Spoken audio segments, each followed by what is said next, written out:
We are live, ladies and gentlemen. The 2025 NFL Draft is officially underway. You have the commissioner on the main stage on a bicycle right now, accompanied by many others as well. But boy, oh boy, hold on. Let me make sure we're good to go. There we go. Now we're good to go. All right, we are officially underway. The draft is ready to go. So you guys already know what to do. Make sure you smash that like button. And let's get into it all right now. The NFL draft starts now.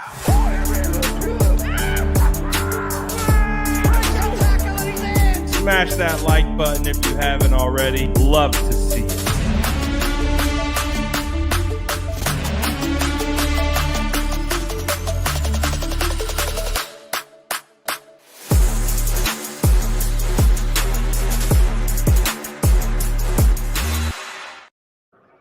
All right, let's go. We are officially live. 2025 NFL Draft. Woo! If you are excited, drop an SDS in the chat. Smash that like button. Let's get hyped up because we are getting ready to get things started. We got Roger Goodell at the podium right now, and we are in the building. Let's go. As you can see, we are not in our normal office setup. We are coming to you live straight from the NFL draft. Players are getting drafted not that far from where I am right now. In fact, you actually have the press conference room. This black wall right here is where all the press conferences will be happening with the players. So if the San Francisco 49ers draft a player that is in attendance, I'm going to be hopping over there to this section, and then we will interview the prospect. So that is going to become an interesting situation because I'm going to have to go mobile with this stream, but I think we're going to be able to figure it out. It's definitely going to be an interesting process, but we're going to make it work, and I'm excited about it. All right. So there are a lot of people here. I did a lap. I went out to the main stage area. There are so many people here. It's insane. It is crazy. But I'm ready to get this thing started. All right, so this is going to be, I guess we'll have another opportunity, but instead of telling me who you think the 49ers are going to pick, tell me who you want the San Francisco 49ers to pick at pick 11. There's obviously so many different options here. Oh, you got Lil Wayne on stage right now, Clay Matthews.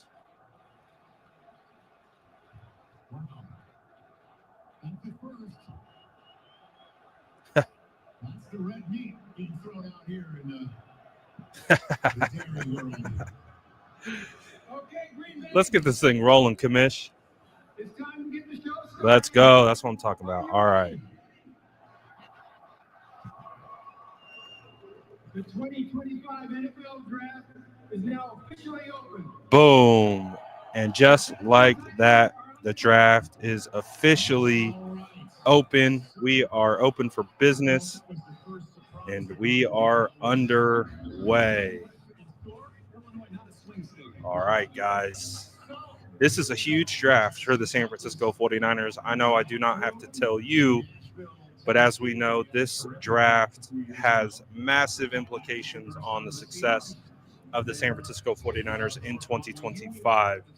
When you look at the 49ers roster, they need 2 defensive tackles as starters. They need a starter at defensive end as well. They need a lot of help on the defensive side of the football. They need to replace Drake Greenlaw, potentially add another safety as well, add another corner to replace Charvarius Ward. So when you look at the 49ers positional needs, defense to me stands out more so than any other position. Yes, the San Francisco 49ers need to replace Aaron Banks. Yes, 49er fans want to upgrade at center because the 49ers struck gold with Dominic Cooney in last year's draft in the third round. You have Colton McKivitz, and you also have Trent Williams. The 49ers need to look for a tackle of the future, Jalen Moore replacement. They need to find a replacement for Aaron Banks. That's why you saw Daniel Jeremiah's most recent mock draft. He took Gray Zabel at 11 for the San Francisco 49ers out of South Dakota State. So not a lot of fans were pleased with that pick. And I can understand it. I can rationalize it.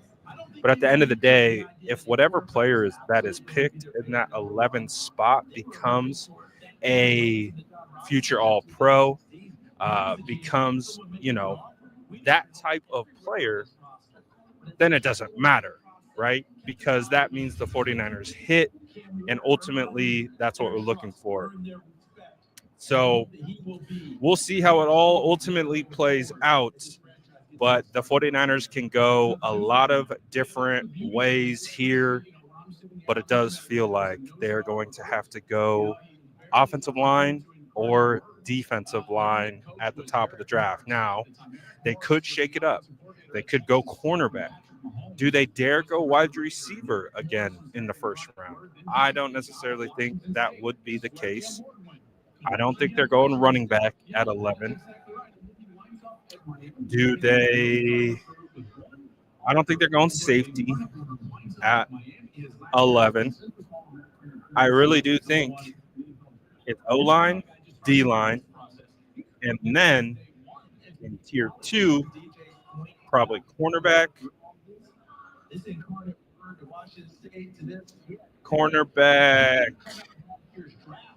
linebacker, and then in tier 3, tight end, running back. It's kind of how the way it's shaking out. But man, oh man, it is going to be phenomenal.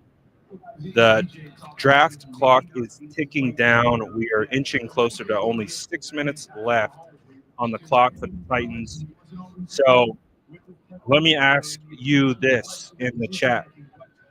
Is it a slam dunk that it is going to be Cam Ward at 1 for the Titans? All right. I think I have to make this clear. I believe I'm going to have to tip the pick.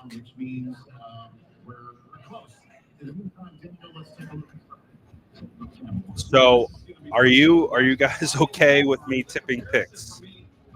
I know it is a struggle. Unfortunately, the timing between the pick is made and when they announce it on the broadcast, it is just such a long time. So the pick has been made. It has already been announced.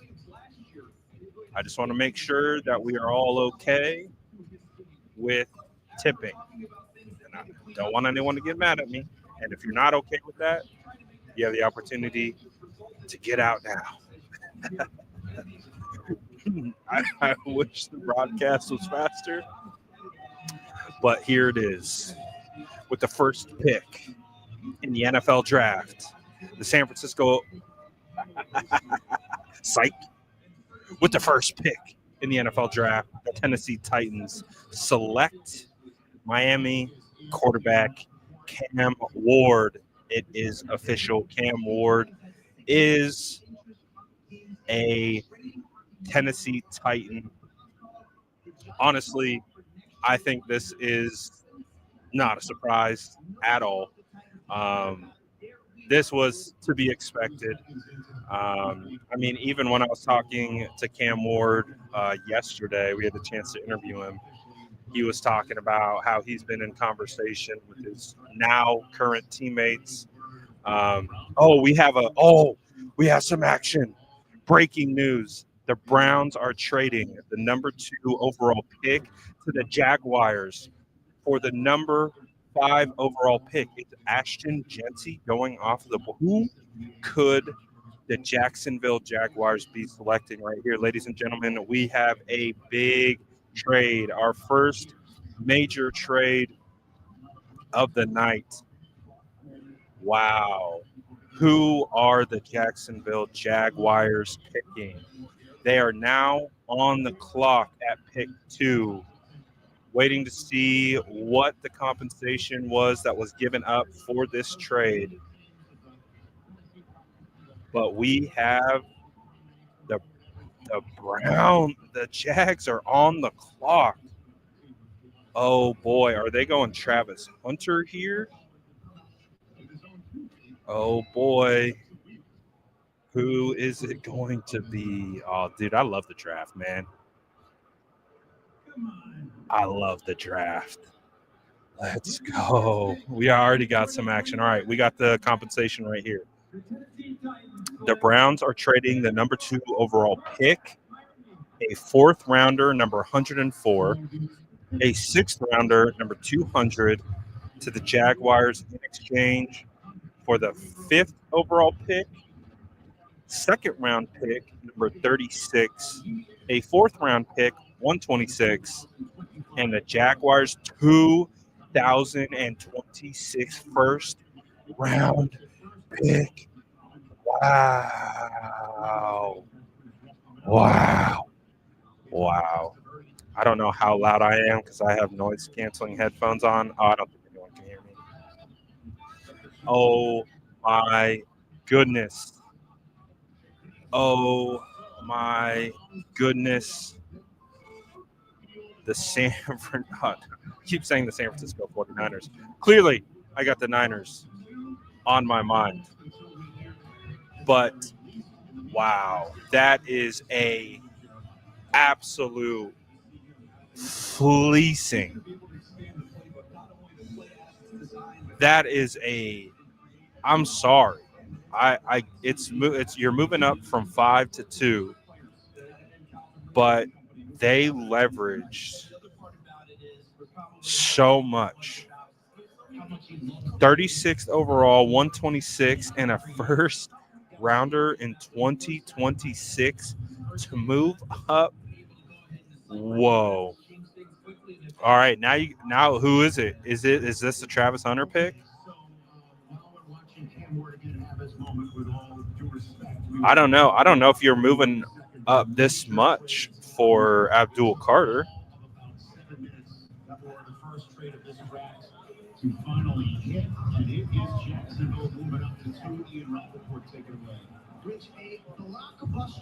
Wow. That is an absolute haul.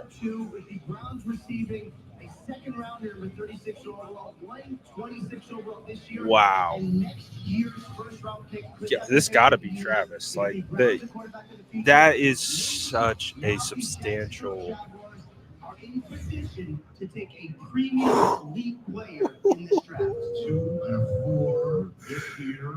Oh my gosh! All right, the draft is already lit right now. The Jacksonville Jaguars are now on the clock. This is for Travis Hunter. All right. Who are they going to take, man? Who are they going to take? People and players that are intangibly rich, and by doing so, they will elevate our ecosystem. Wow, Liam Cohen. All right. So, as you guys remember, the Jacksonville Jaguars kind of had the 49ers in limbo land because of the Liam Cohen situation. And because we were waiting on to see if Robert Saleh was going to be hired as the head coach of the Jags or not. Remember the situation where Balky gets fired, and then that opens up the door for Liam Cohen to get that job.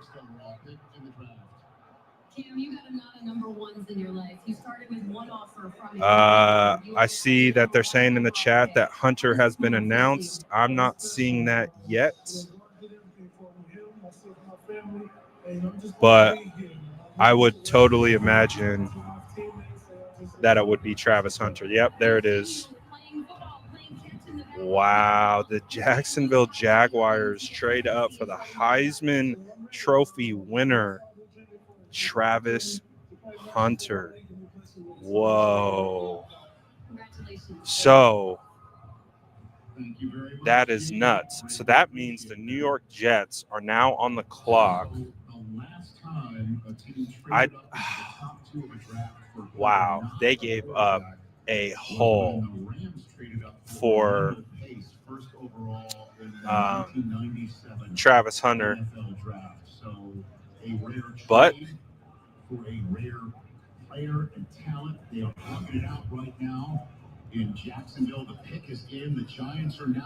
so this is what Adam Schefter's saying. He says the only other on the clock blockbusters that involve two teams in the top 5 picks.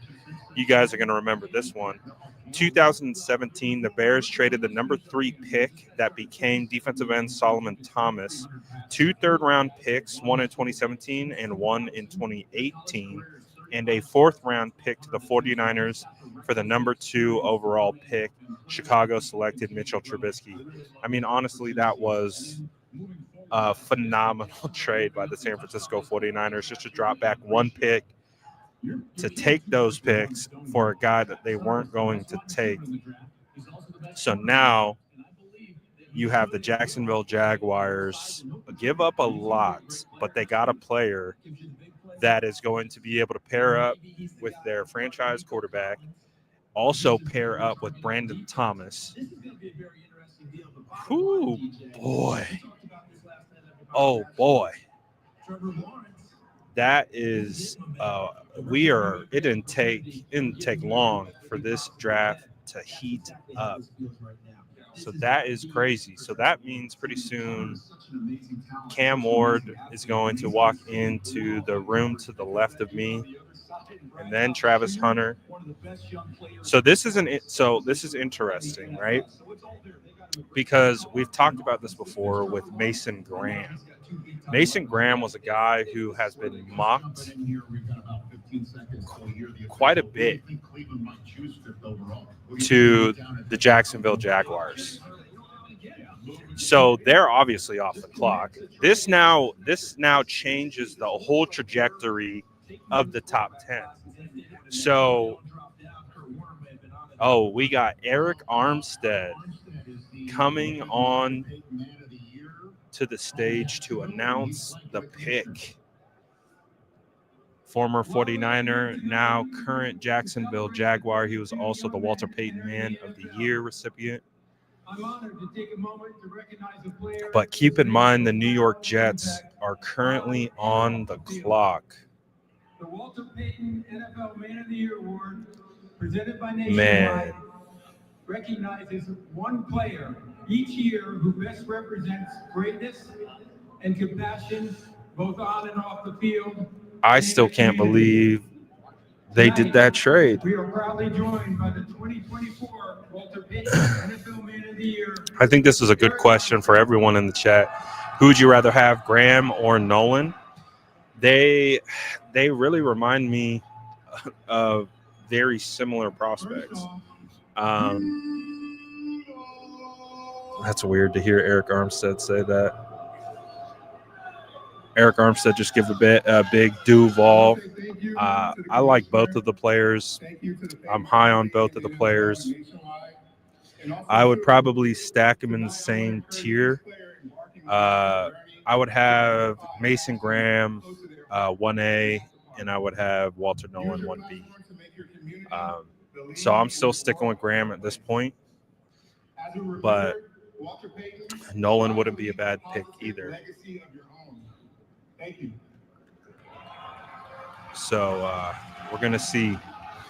I think that Graham is more disruptive in the run game.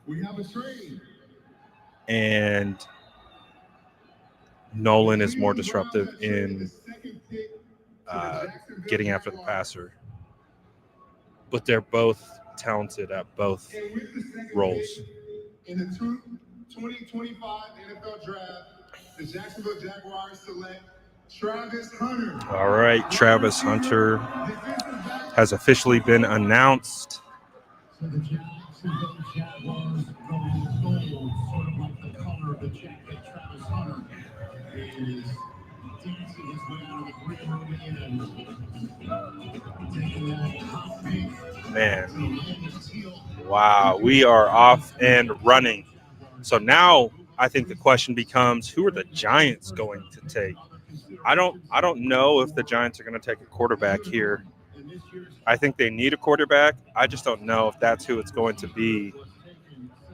So it's going to be very interesting to see.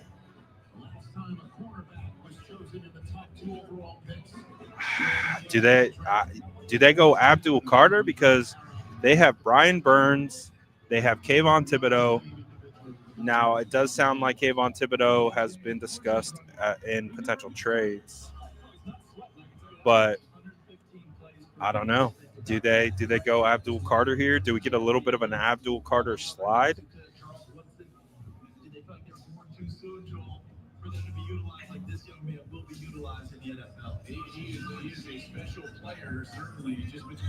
All right, I'm going to pull up and see who we got for best. Let me get the draft tracker up. Colorado. Let's start first of all on offense. Off the charts, elite ball skills. His catch against all right, we're going to get the draft tracker up so we can see it in real time. Now, how's Trevor Lawrence going to enjoy this? A quick little hitch here and let him break a tackle and off he goes run after catch. On defense, you'll see him in man coverage. I like him best when he's off. I think he's most comfortable there, but flashing some man cover skills there. This is his bread and butter. He's going to set traps and off. All right. Honestly, I think Ashton Genty could be a sleeper pick. Oh, and we have it just in. The Giants have selected Penn State pass rusher Abdul Carter. So Abdul Carter goes number 3 to the New York Giants. He joins Brian Burns, Kayvon Thibodeau in New York. So we obviously have a bit of a surprise with the Jacksonville Jaguars trading up to the 2 spot with the Browns. But I think if we take a step back and we look at the first 3 prospects off the board, I don't think anything has really changed. So I do think that Cam Ward, Abdul Carter, and Travis Hunter were going to be the first 3 picks. So now it's going to be interesting to see how things get shaken up because New England is on the clock. New England has been linked to offensive linemen to protect Drake May. So you have Armand Membu, you have Will Campbell as option. Kelvin Banks, I've seen in mock drafts go pretty high.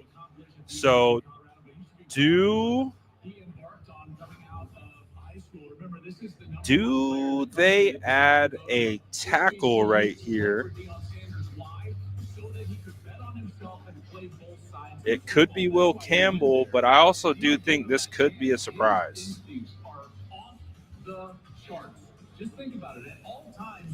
I think this could be our first shakeup.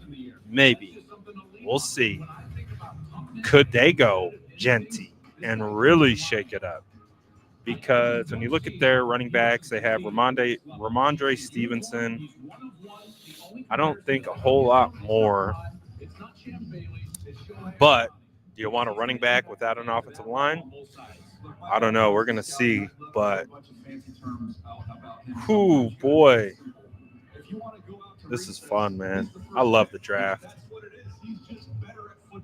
I love the draft. One of the most dynamic receivers in the league last year was rookie Brian Thomas Jr. And now here comes another rookie. I mean, when you look at the New York Giants defensive line, I mean, Brian Burns and Abdul Carter, come on, man. You guys know I'm a huge Brian Burns fan.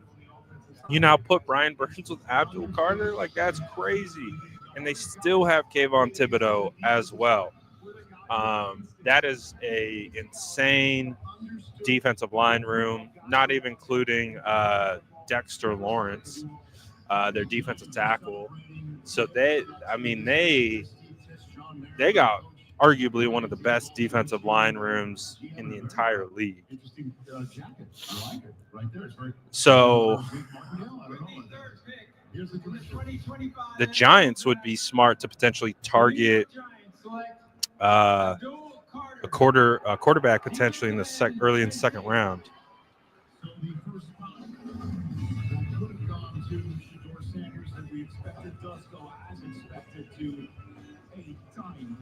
All right, I'm excited now. Who do you guys think is going to be the pick at number 4? This is really the first opportunity for this to shake up.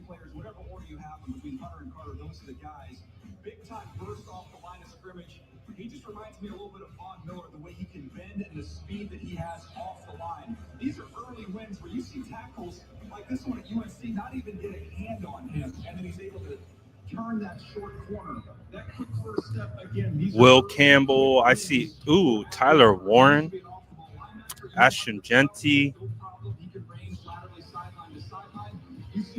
The Browns are taking calls at 5. Dude, the Browns pulling some Sonny Weaver draft day stuff here.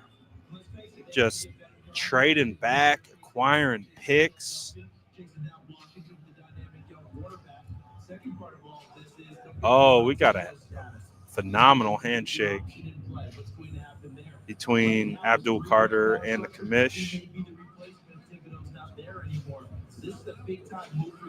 Oh. With the 4th pick in the NFL draft, the New England Patriots have selected offensive tackle Will Campbell with the 4th pick. Will Campbell, my OT1 in this draft, my ideal pick, hopefully for the 49ers, if he was able to slide out at pick 11. He was my first pick in mock draft 1.0. I am a Will Campbell truther. Will Campbell took a lot of flack this offseason. To me, when I was being told that Kelvin Banks was the best offensive tackle in this class, I watched the tape and I said, no, Will Campbell is the best offensive tackle in this class. I thought I was about this from putting Membo above him, but I just couldn't do it. I still believed in Will Campbell as a tackle and what he's capable of. This is a home run pick. This is a home run pick. I think this is a good pick. All right. So we're moving now. So now the Browns are on the clock. The streets are saying that they are taking calls for the 5th pick. But honestly, I think it's going to be super interesting to see if we get another quarterback to go. The Cleveland Browns wound up coughing up another selection in this draft in the top 10. I don't know if it's going to happen. to have Jacksonville move up and select Travis Hunter. Jamie Erdahl is on the stage with Abdul Carter. Abdul, you are born and raised in Philadelphia. You are wearing a New York hat. What does that tell you about your football future and the commitment that New York City has made to you? Yeah, I love it. I appreciate New York. They get everything out of me. I'm thankful to be here. I'm thankful to have this opportunity. In ways are you going to make this Giants defense incredible? Just being myself, just being incredible. That's what I am. That's what I do. That's what I've been doing my whole life in New York. All right. The Browns are on the clock. Will Campbell to the New England Patriots to protect.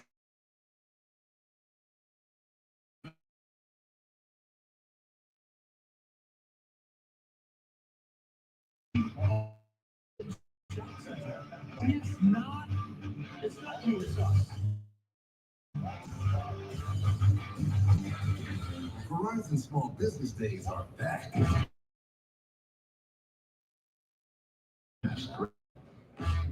Nice surprise, huh? Ready to help. We're Make sure all your let's take a look. Good to go. April 21st and 22nd. Don't wait. Is the McDonald's Wi-Fi kicking up? Stay like that. I'm trying to get my own car insurance. USAA. Grandpa was in the military. You should have membership with your mom so she can share with you. Oh, no. We got the McDonald's Wi-Fi. Stuff kills weeds down to the root without killing your lawn. This stuff this works for up to 3 Uh-oh. This stuff works. You guys can see me. On big lawns, small lawns, and I guess you can call that a lawn lawn.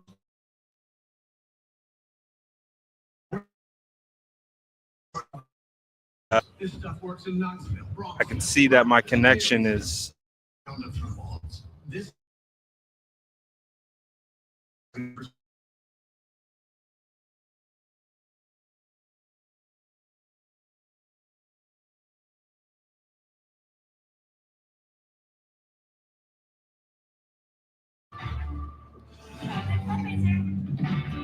With the Chase mobile app. You can still hear me. My picture's frozen.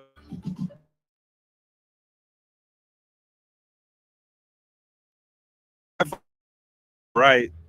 We held up first. Now it's going wild. Oh, the dream. The dream. I don't know if you can hear me. I don't know if you can see me. But we have a pick here. And we have Mason Graham going off the board, pick number 5 to the Browns. Oh. See, that's what happens when you get yourself hyped up to potentially have something happen. That was never going to happen. So back-to-back, 2 guys that I really like go off the board. Will Campbell to the New England Patriots, and 1 pick later, Mason Graham to the Browns. I mean, shout out to the Browns. So far, they're winning the draft with how they have executed that trade back to be able to acquire those picks and then to be able to take Mason Graham at 5. Not bad. So as it stands right now, with how everything is going, it does seem like that based on the mocks that we've seen and kind of the consensus in the draft community, the board is kind of going as we had anticipated. You know, the trade threw in a wrench, but still the first 5 players to go, I think, are the first 5 players that we anticipated to see. Ben says 49ers are getting Mykel Williams. They very well could. They very well could. So nothing too crazy right now with the draft. We did have the trade, but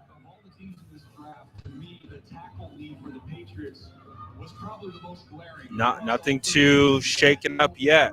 So when we look at the players that are available, now we're looking at Ashton Genty.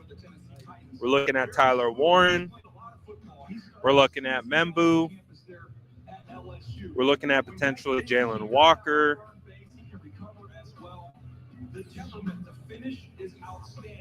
So far, par for the course. But let's see how things are going to start getting shaken up here with this next pick. And if you miss it, Cleveland Browns have taken Mason Graham, defensive tackle out of Michigan. And now you're going to have the Las Vegas Raiders on the clock. So what do the Raiders do here? I don't know if they're going to go quarterback. They traded for, if you remember, Geno Smith from the Seahawks. Pete Carroll is now the head coach. Tom Brady's running the show over there. Where do they go here? This is interesting. Do they go Ashton Genty?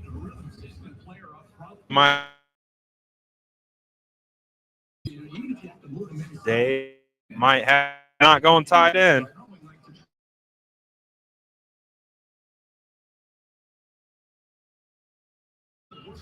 Man, we were doing good on the Wi-Fi about 30 minutes in.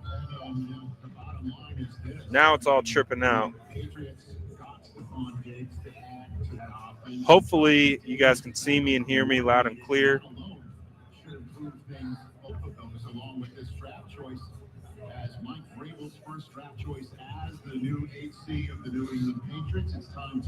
Wi-Fi is not doing me any favors here. There's probably a lot of media who is trying to get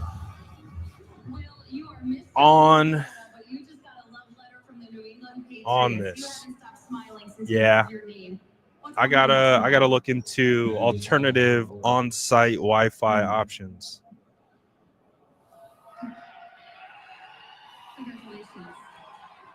Shout out Will Campbell, man. I'm a big fan of Will Campbell. I love the reaction that he's having right now. Just soaking it in, enjoying the moment. Number 4th overall pick.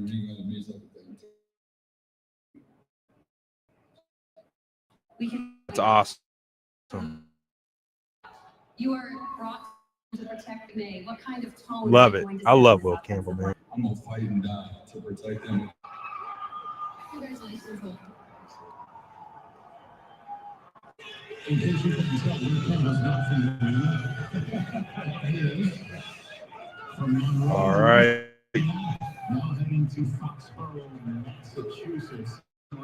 Take it away. Which with the Cleveland Browns next at 5 What are the Patriots going to do? Trading back, they have some interesting options. They have defensive linemen on the board. They top offensive linemen. We'll see what the Browns end up doing. And obviously, Joe Carter went to the Giants.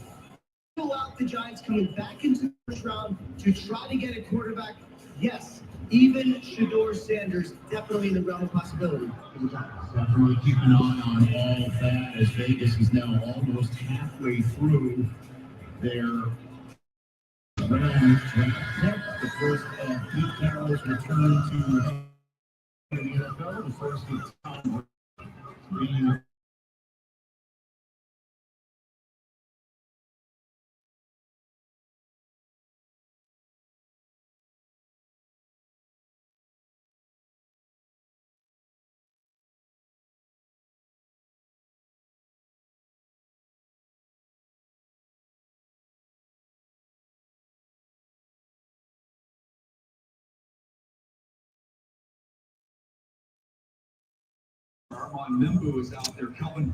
All right. If you can see me through the McDonald's Wi-Fi, the Raiders are drafting running back Ashton Genty with the 6th pick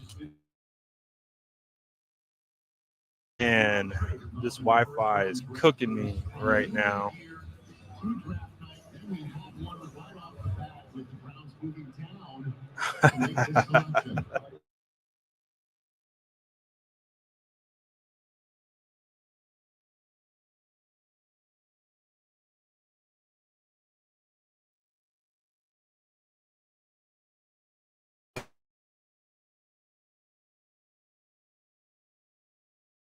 Last running back off the board goes to Las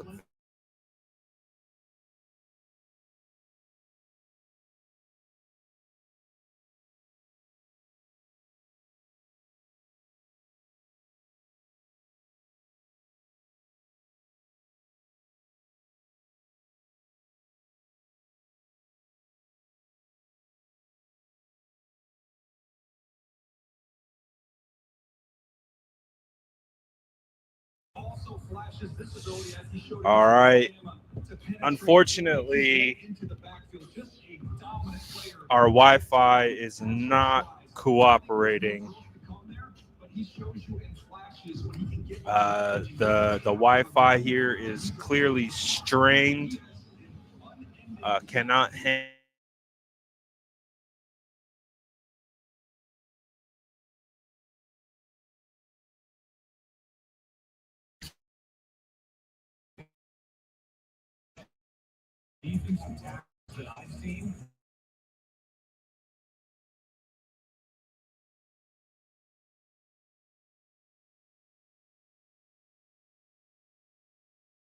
Let's force that I could join. I don't know if there are.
And they did that against Ohio State, who won the national championship. Ohio State kept All right. Well,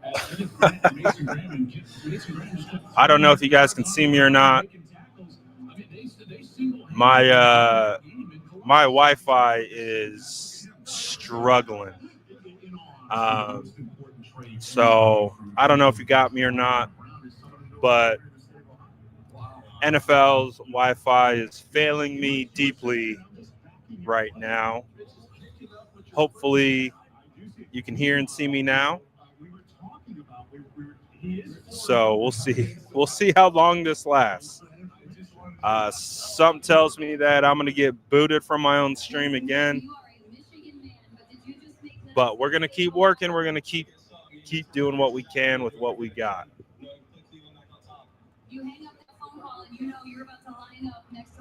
But again, I don't know where I cut out, but the most recent pick is Ashton Genty, running back Boise State from the Raiders, for the Raiders. So based on who's available, this seems like it made sense. So again, nothing too crazy, I would say, with the way the board is shaking out. Now we have the Jets on the clock.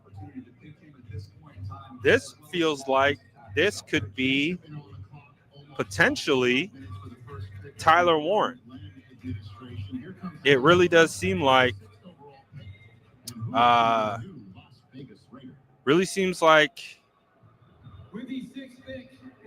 would be a great fit for the New York Jets. And Ashton Genty. Running middle. Boise State.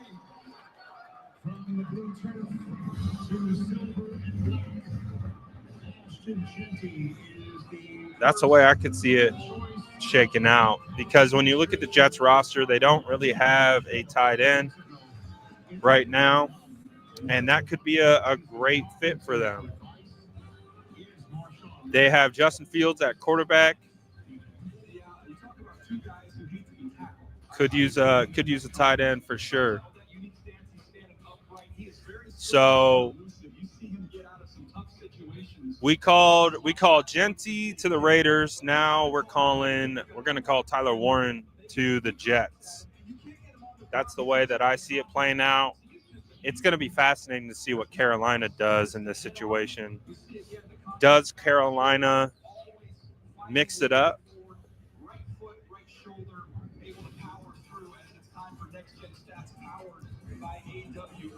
Going to be interesting.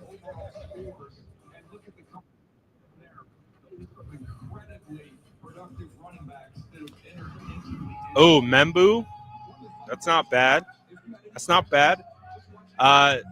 Do me a favor, though. If you can actually see me and I'm not frozen or breaking up due to the Wi-Fi issues, smash that like button.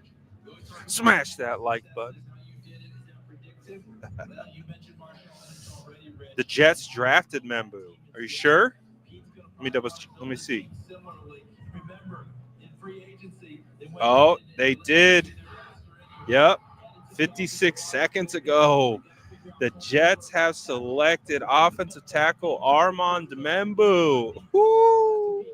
Boy. All right. I like that. So now they add the second best tackle in this class. For me, Will Campbell and Membu were really on the same tier. To me, it was a 1A, 1B situation. I had Will Campbell at 1A, Membu at 1B.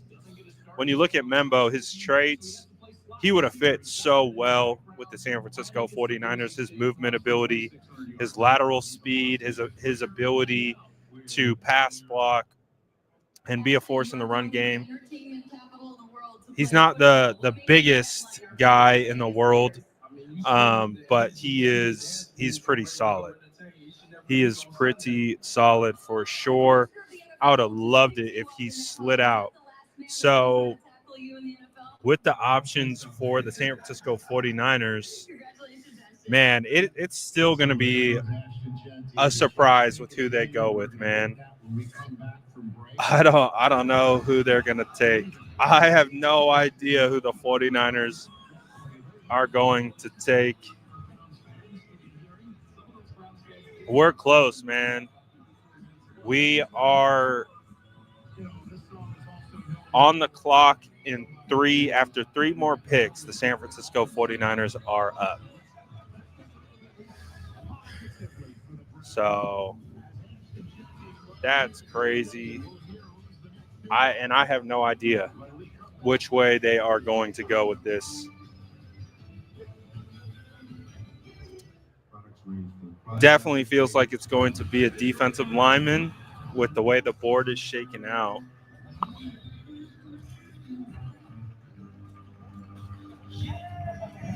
Would be pretty crazy to see them go tight end, especially with the current climate around the George Kittle situation. Hello? So the reason why we're so ahead is because we are following Twitter. The broadcast runs at a different timing because they have commercials, they have the whole production. So the draft clock is different than the broadcast. So if you're going to watch the broadcast, it is going to be delayed. So it's the unfortunate nature of, the draft is that the actual draft moves much faster than the broadcast can move. So that's why, we let you guys know at the beginning we're going to be tipping picks. and we're just going to go as they come off. Because unfortunately, it just takes way too long. Takes way too long. Oh man, it is going to be, dude. I don't know where we're going with, man. I don't know who's it going to be. There's so many different directions the 49ers could go. I personally would love to figure out if they could trade back. That would be the ideal scenario for me. My biggest frustration with other deodorants. Trying to see if I could see. Especially to a hard physical job over the course of the day. Mando holds up, keeps me fresh all day long. I wanted something that works, and Mando works. I'm Belinda, and this is Willard, and we were adopted in 2021. When we first met Todd, he was singing. Trying to see if the interviews are going off right now. The energy you give Todd, you get. But Todd's enjoying. Yes, Todd's really is a great joy. I'm with Hendrix, man. I'm getting nervous. the excitement has now turned into nervous energy. Now I'm like, oh my gosh, who are we gonna take? I have no idea. I have not a clue. Like, I can't even. It could be literally like 12 different players. I have no idea.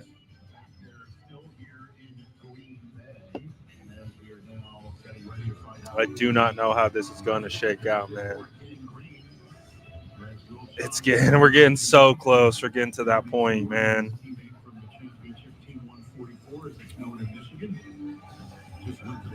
Oh boy. I can feel the heart rate starting to pick up a little bit.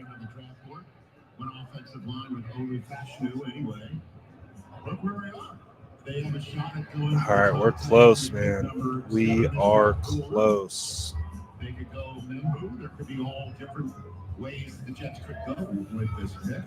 But it's now time, instead of just speculate, to get the actual pick from the commissioner. Oh boy. Who are we taking, man? I have no idea. Let me With the 7th pick in the 2025. all right, they're announcing Membu. The New York Jets select Armand Membu, Missouri. So now Carolina's on the clock.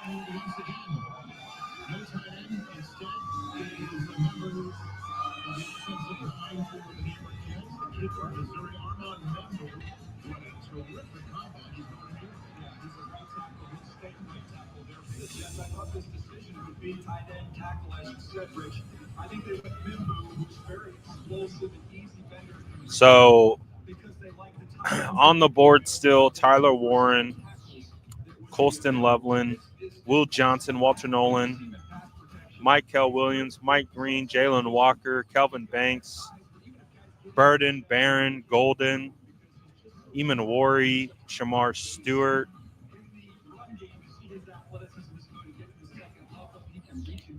McMillan. So McMillan is still on the board. James Pierce. Oh, right as I said it. Right as I said McMillan is still on the board, McMillan goes to the Panthers. Okay. So now you get a nice target for Bryce Young to go to Carolina. So the Panthers select the second best wide receiver in this draft in Tet McMillan. So McMillan doesn't fall out of the top 10. And this was an interesting one because Jalen Walker has been mocked a lot to the Carolina Panthers. A lot of people felt that Jalen Walker out of Georgia was going to go to this spot. Now there is a big chance that Jalen Walker will be available for the San Francisco 49ers. In my very last mock draft 4.0, I had the 49ers selecting Jalen Walker. This was my logic on it. I had Jalen Walker coming in to play off-ball linebacker. He was going to fill the Dre Greenlaw role, but we weren't going to just use him as an off-ball linebacker. We would also use him as a situational pass rusher in certain situations. So he would be kind of playing all over the place. So that is who I had in my last mock draft. I think he's arguably one of the best athletes in this draft. He's not a big-bodied guy, being 6'1", but he is a phenomenal athlete. He's just built different. So It's the best. Hey, trying to see if I can see who is in the since when? who's getting interviewed at the moment. I can't see. Hold on one second.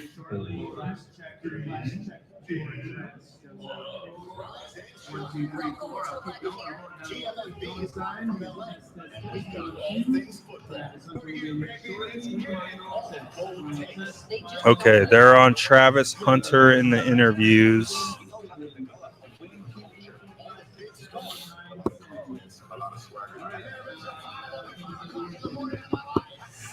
All right.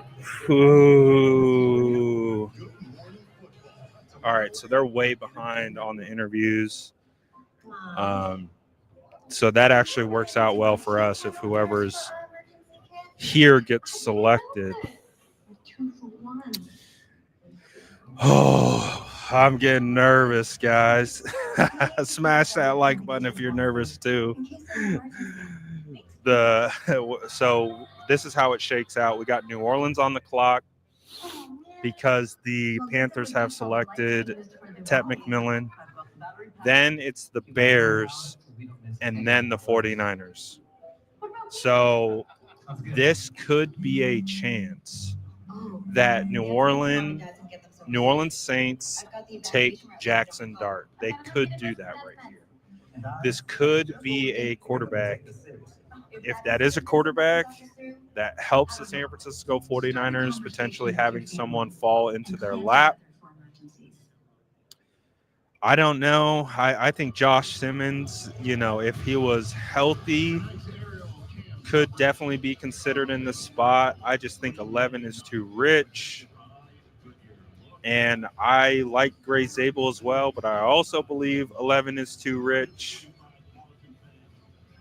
Oh, do they go Tyler Warren? Oh, my gosh. How would you guys feel if the 49ers went Tyler Warren with this pick? Would you be happy? Would you be confused? What would that mean for George Kittle?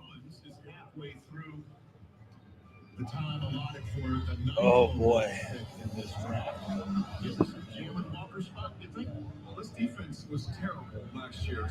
Oh, boy. Oh, yeah. The nerves are picking up, baby. The nerves are picking up. We are right around the corner from the San Francisco 49ers being on the clock. There are some guys still available that I like. Like, I like Jalen Walker. I think that's who I would go with based on how the board is currently falling.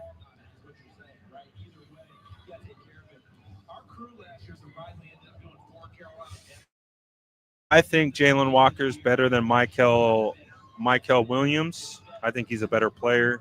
I think he offers more versatility. Why do you keep kicking me back?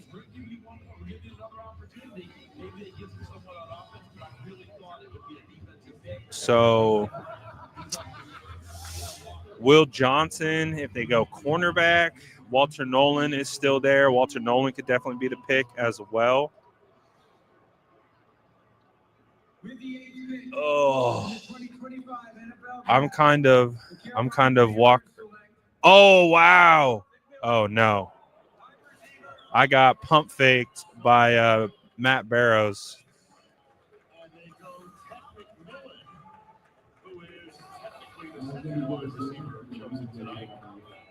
Oh, my gosh.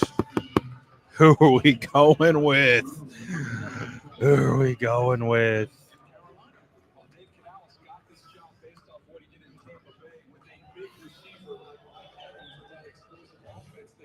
Oh, he blocked my view. All right. Boy, oh boy. Wow. Surprise pick at number 9. The New Orleans Saints are taking Texas offensive lineman Kelvin Banks Jr. at 9. They do not go quarterback here. They go offensive lineman, and they go Kelvin Banks Jr. at number 9. So I didn't want Banks at 9. I think Banks' best fit is at guard. I think he has the opportunity to be a really good guard in the NFL. He could play tackle, but to me, he doesn't have the best traits for tackle. So that's why I just wasn't a big fan of him for the 49ers. I don't feel like his play style fit the 49ers. He's a bigger, more lumbering type offensive lineman. I think he has some power. I think he has some decent traits. To me, I didn't see his best fit at offensive tackle. I saw his best fit at guard. And again, same thing applies. I don't want a guard at 11. So this is crazy now because, oh boy, this could mean Jalen Walker's on the clock, which means I'm going to be set up for disappointment here. But I have been hurt before in this process, and I will be hurt again, and I'm ready for it. I am ready for it. Oh my goodness. Yes, listen to Hendrix. Smash that like button so we don't draft a bust. Throw all your energy and positive energy into this being a great pick for the San Francisco 49ers. Oh, man. Oh, boy. We're so close. We know who you are on the football field, but you are letting everybody know who you are with an homage to your heritage today. Why was this important to you? Oh, my gosh. The Saints did not take a quarterback. The Saints took an offensive lineman, and I was not expecting that. And again, like I said, not too shooken by that. Oh, boy. So the Bears are on the clock. The 49ers are on deck. I can hear Travis Hunter speaking right now. So Travis Hunter is right next to me. He is getting interviewed.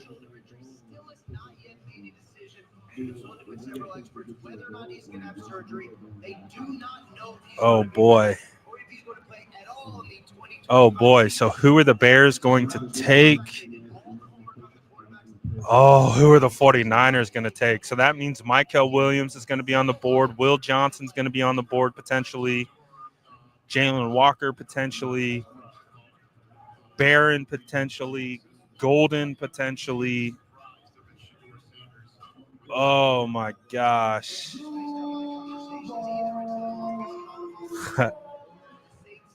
Travis Hunter just let out a big Duval.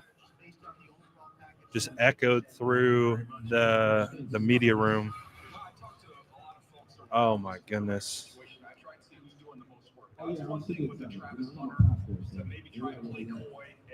Oh, my gosh. Can you guys hear the TV audio? I know it's super loud. I don't know if you guys could hear that or not.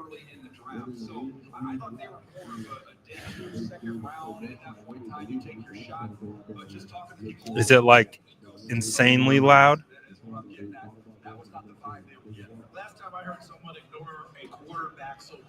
All right.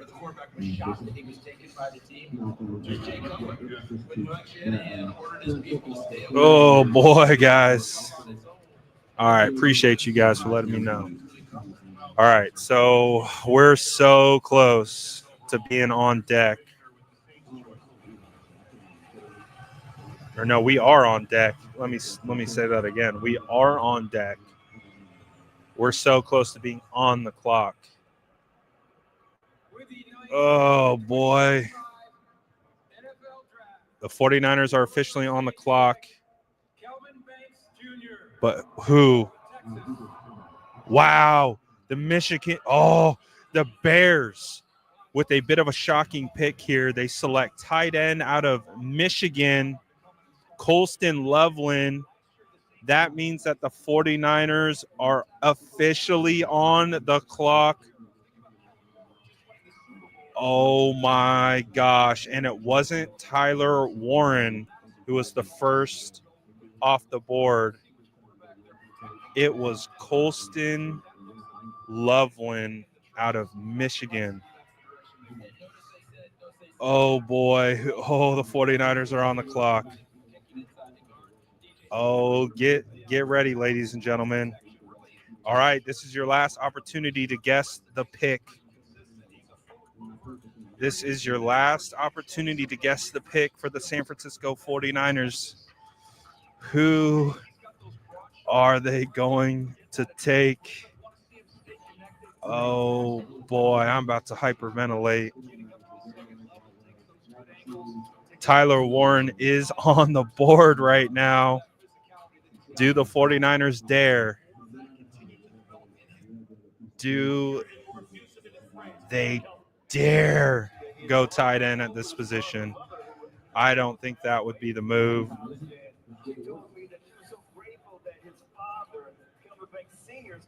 I think you have to look at defense right here. I think you have to go defense. Oh, my gosh. I can feel my stomach starting to spin a little bit. All right, we're going to move this. All right, who's it going to be? Is it going to be Walter Nolan? Hey, what's good, Pack? Smell me. Hey, this draft is crazy, huh? Yeah, absolutely. Who the 49ers going to take right now? They're going wide receiver. Okay. But I did know that Duval would make a trade. Oh, you I did? was kind of wrong on the trade that they was going to make. But I think another trade is coming with Duval. That was Pac-Man Jones, for those who don't know. Shout out Pac-Man. Boys having fun. That's hilarious. All right. Well, that's a way to get started for this next pick. Man, who are we gonna get, dude? Who are we gonna get right here? Wait, did we pick?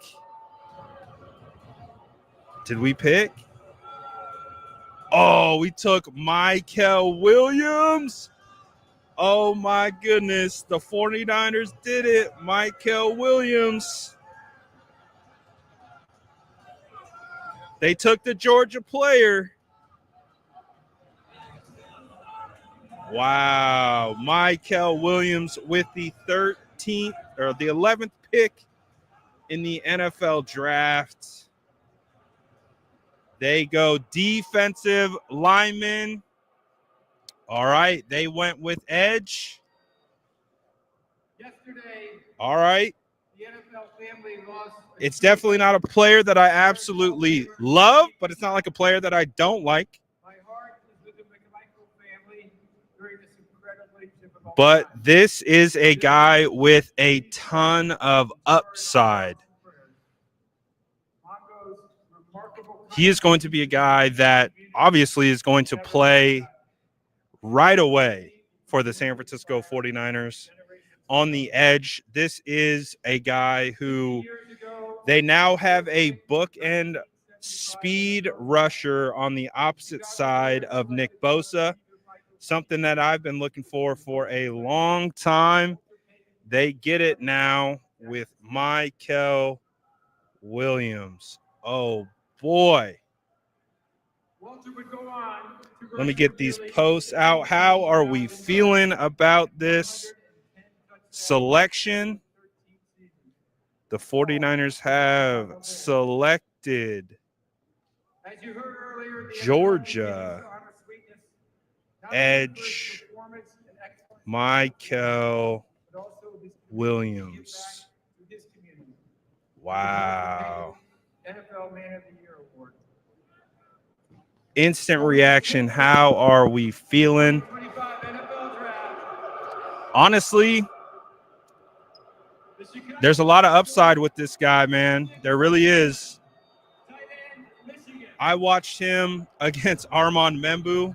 Membo, obviously, one of the better prospects in this class. Let me get this posted.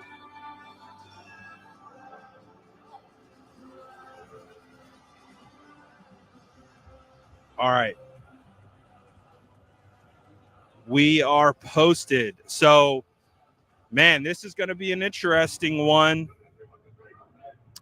with how he is going to fit into this system.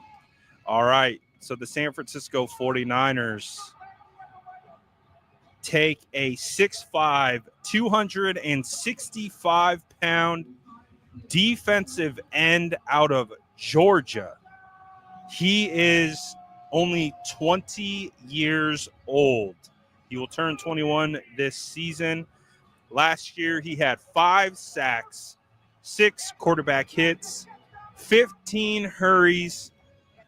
He also had 12 tackles, 3 assisted.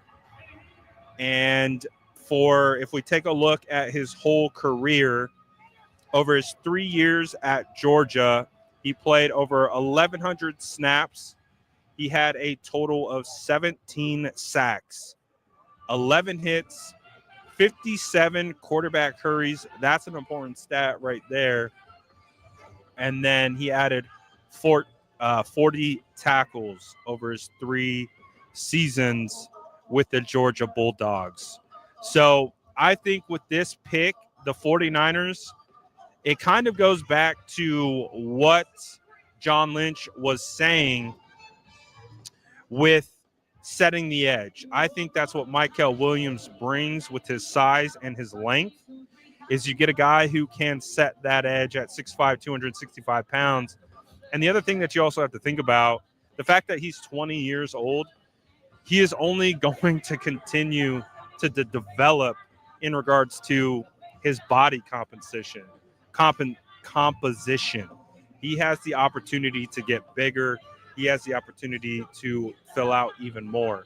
So the San Francisco 49ers bet on a little bit of upside right here. I would say that he isn't a finished product, but he has a lot of upside playing on that edge position. So I definitely don't not like the pick. I thought that Jalen Walker could definitely have been an intriguing option here, but I see where the 49ers are currently thinking. I think they went for the 3-down defensive end right here. So they went with a guy who can stay on the field all 3 downs and hold up in the run and be able to present as a pass rusher as well. So what a wild situation. We finally have the answer that we have all been waiting for. The 49ers select Mykel Williams out of Georgia. If we take a look at some of the measurables, he has 34 3/8-inch arms. His wingspan is in the 83 percentile with 82.5-inch wingspan.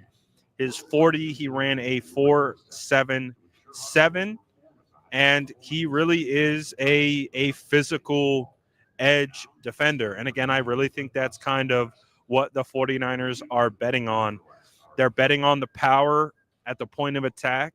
They're betting at him holding the edge, and I think that is, we heard John Lynch say that, and I think that's what he also provides. He also does add some versatility as well. He can kind of move around a little bit, and so he is a guy that is going to be able to continue to develop at the next level. He has a strong bull rush.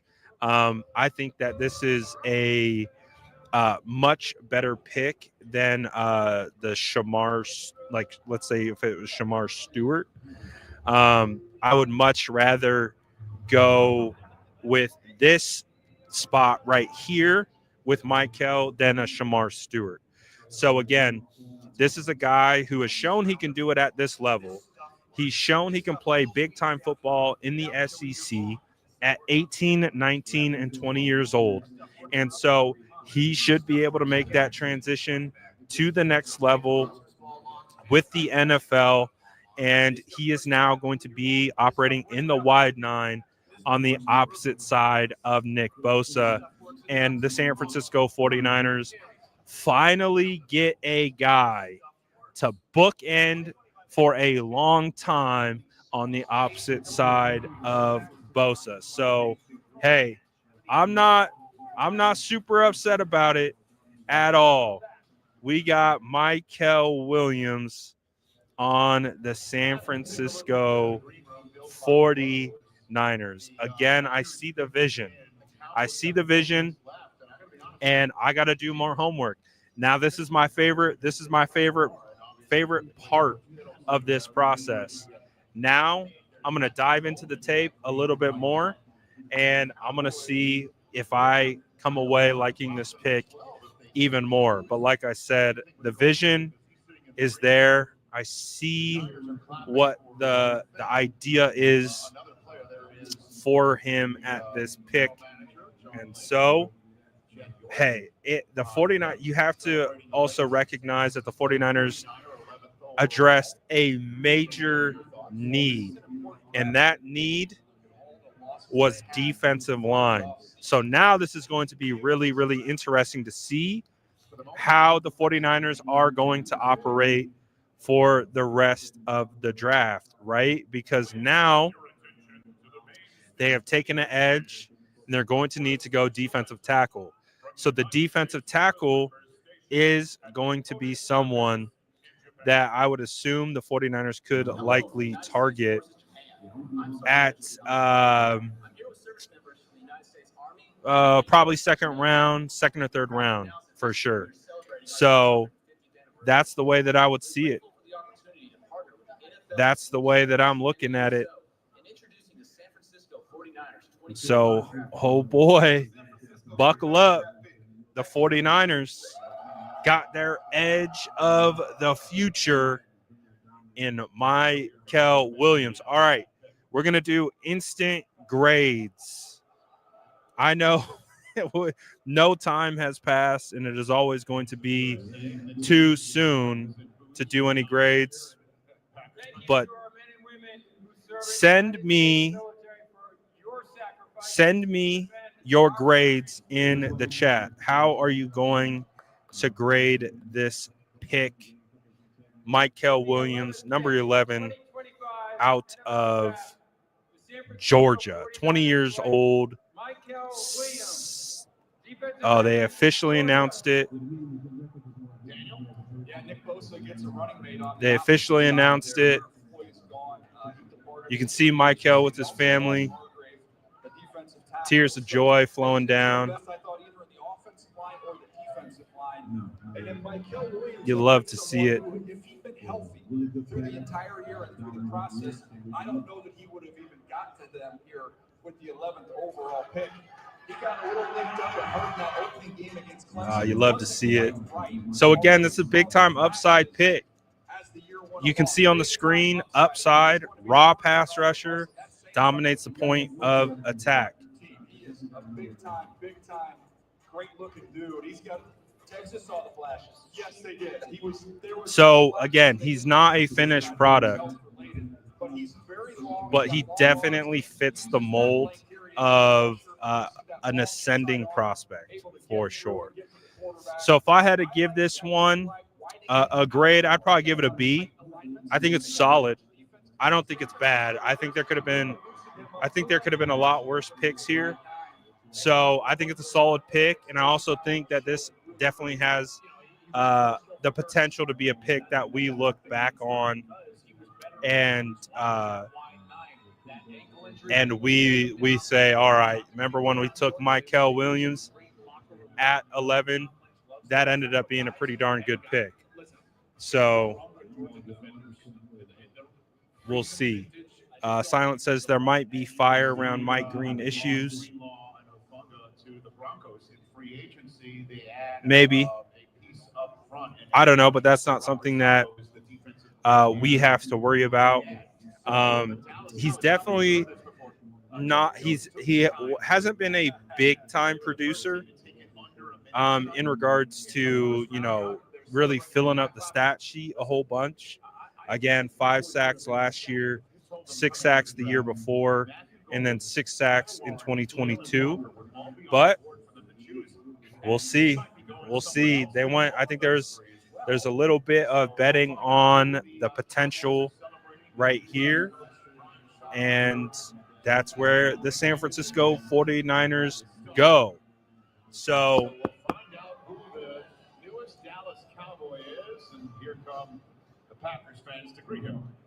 So I think we're hearing right now that the 49ers actually tried to trade up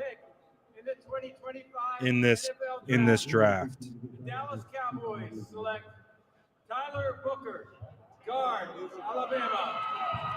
So let me see here. Wow, Tyler Booker goes to the Cowboys. Can I jump in real quick? Charles Davis. Earlier tonight, our colleague, Kurt Warner, talked about the Cowboys being intriguing. What's going to happen with their Let me draft? see here. Will they back on in the end? Will they do something, or will they do Yeah, what they so do and draft an offensive line? the 49ers tried to trade up, but I wonder if they were trying to trade up for Mykel Williams.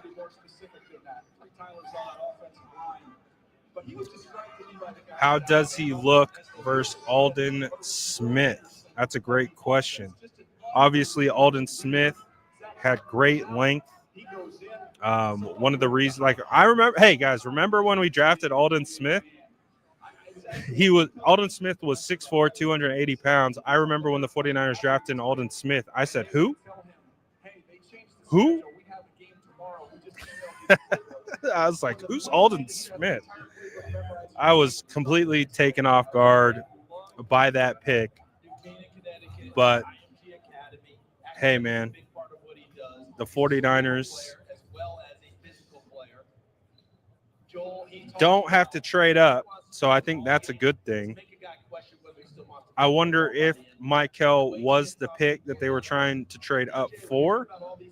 But, the 49ers, when it comes to defensive ends, obviously they've taken players like Drake Jackson in the past. They, of course, have taken Nick Bosa. But they land right here with Mykel Williams. Real quick, Joel, we were at the combine. He did not have a good workout, had a very poor 10 time. And we actually put up a name on the screen and said, don't panic. This guy named Travis Frederick had kind of a poor workout. And it worked out all right. for him, ironically, with the Dallas Cowboys. Well, everything that you just said, about Alabama, when you talk to people around that program, they will say that he was the most natural leader that they had in their locker room. I sat with his family on the airplane out here. So the 49ers tried to trade up, which is interesting because I wonder if they were targeting Mykel. Trade up and ended up staying put at 11 and drafting Mykel Williams per Jordan Schultz. Clean every single game. I'm just so excited to be a Cowboy. Congratulations. All right. Obviously, there weren't going to be a ton of picks at 11 that I think 49er fans were going to be like unanimously happy about. But again, I think they could have done way worse than this. So I don't think it's a bad pick. I just think it's a pick that we got to see how this player develops. And if he develops as his profile suggests, he could turn out to be a better pro than he was in college. Again, keep in mind, he's only 20 years old, so you're betting on a lot of development. So it is impressive to be able to start and play and do some of the things that he did at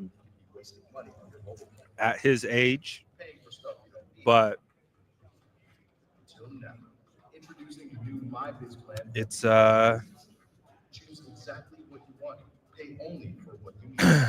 bit of a surprise, I'm not gonna lie. But I don't think, again, I think it's a solid B. It's a solid B. I wouldn't say I'm disappointed. It's just I prefer Jalen Walker. That's just my personal preference. But again, I wasn't envisioning Jalen Walker playing the role that I wasn't envisioning Walker playing the Mykel Williams role.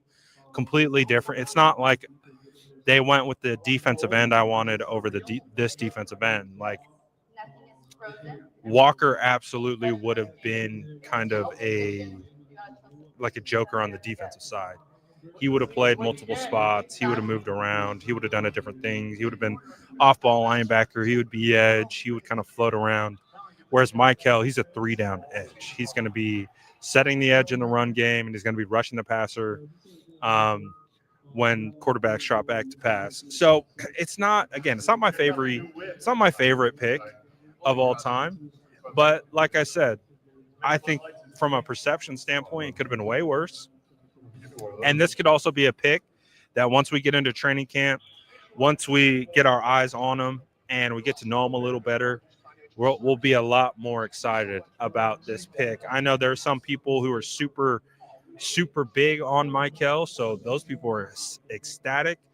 And clearly the 49ers saw enough where they had a vision for him, and I think that vision is being a 3-down edge and playing pretty significant snaps as a rookie, and they believe that he can make that jump. So again, I think, being a guy who's in the SEC, obviously, that is going to be a situation. The Dolphins just selected defensive lineman Kenneth Grant. So Kenneth Grant goes ahead of Walter Nolan. So, again, I think it's a B. I look sad. I'm right down the middle on this one. I'll be honest with you. I'm not in love with the pick, but I wasn't in love with the Ricky Pearsall pick either when they first made it. For me to really like the Ricky Pearsall pick, I had to jump into the tape and I had to watch multiple games. I have not done that with I just haven't done that with Mykel. So there's a bit of an unknown for me. Like, I could jump into his tape and be like, all right, I see it. I see the vision. I see what we're looking for with that pick. I just haven't done the work. And I'll be perfectly honest with you. I have not done a deep dive on Mykel other than watching him versus Armand Membo. That was the only film study that I really did on him. So there's more that I got to do. And if I hop into that tape and I realize, like, okay, I see the vision, just because someone doesn't have stats doesn't mean they can't be a solid player. So just keep that in mind. But yeah, not in love with the pick right now, but I think it could be better for sure. Once I get into the tape, and I could be a lot more excited about it once I take some time. Bet they were trying for OT. Kruger going to be mad. Yeah, I don't know if Krug was super high on Mykel or not. It's official. 49ers main account brings in Mykel Williams. I think he could be one of the premier defensive tackles in the National Football League in the coming years. And certainly Christian Wilkins walked to Vegas. This fills a need, would you say? I'll tell you what, this is going to be fun, Rich. I mean, when you watch him and you think about Anthony Weaver as a defensive player, all right. played for the Baltimore Ravens with Bodinata. Oh, Larry was adamant he didn't want my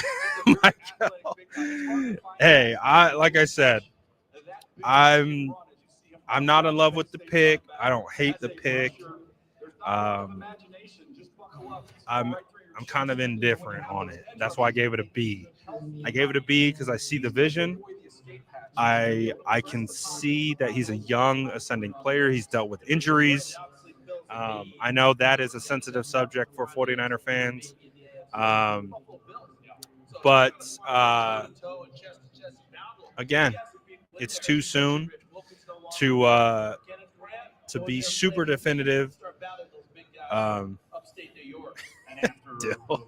Dill says, Tinkus Pinkus, who the F is this?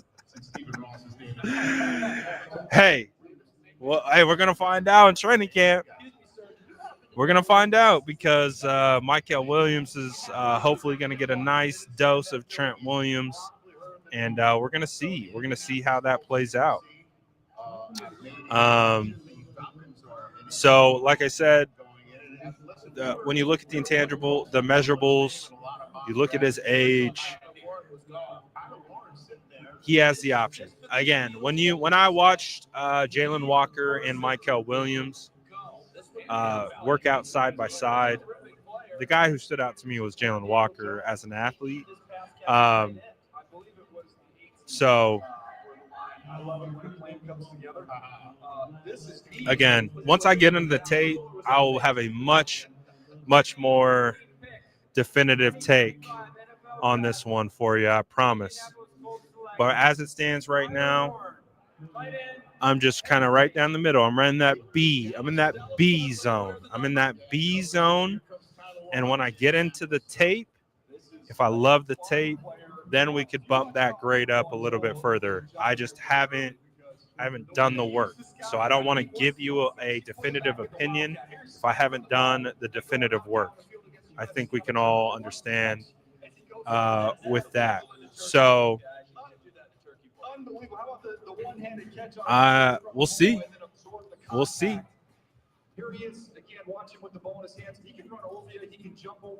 But Mykel was also a guy who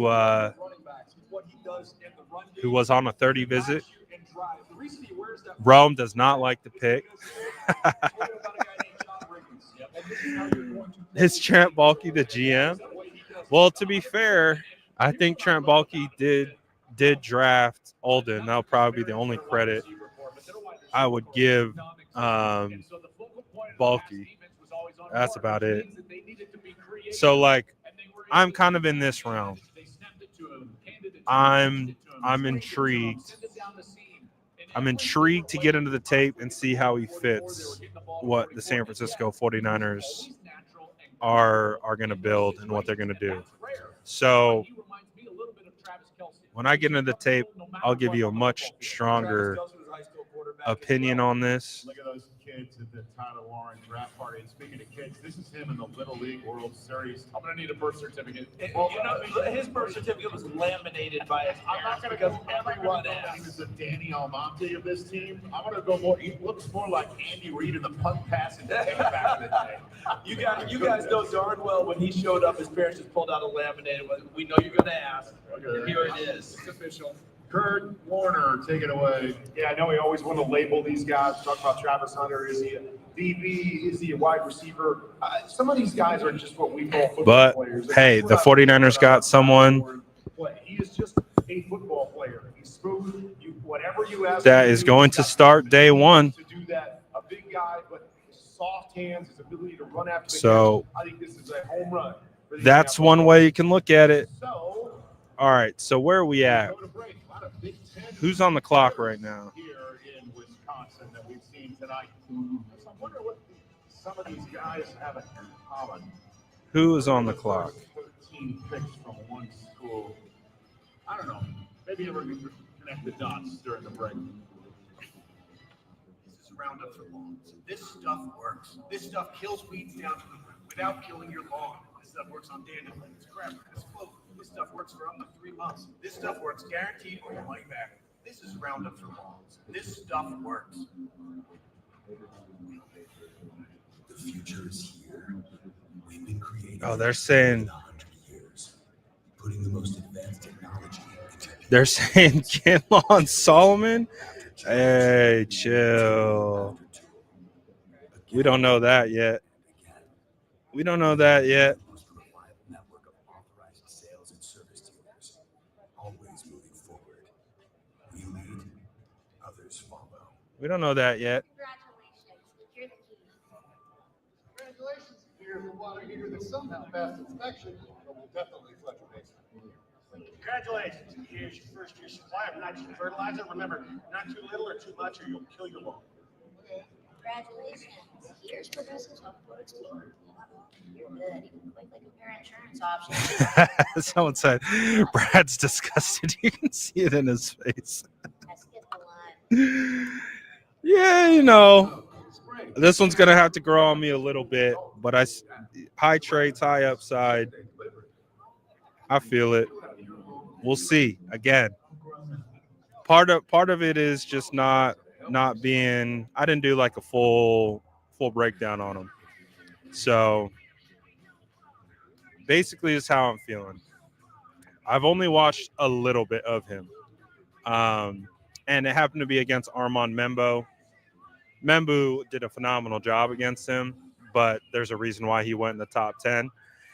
So for me, I love the traits. I love that he's 6'5", 265 plus, 20 years old, high upside, significant snaps over his first 3 seasons in Georgia, playing in the SEC. Not a big stat producer, 6 sacks, and then 5 sacks last year. Dealt with a little bit of injury. But again, definitely he's an upside guy. Like, he's a guy that his best ball is probably in front of him. So raw. But again, when you look at the fit, when you try to put yourself in the 49ers shoes to see what they did here, they took a guy who is going to be a 3-down guy. I think probably a big reason why they made the selection that they made is so they could get a guy that's on the field all 3 downs, can set the edge in the run game, and has pass rushing upside. So we'll see. We'll see how it goes. Like I said, this is definitely going to be a pick that is going to have to grow on me when I watch more tape.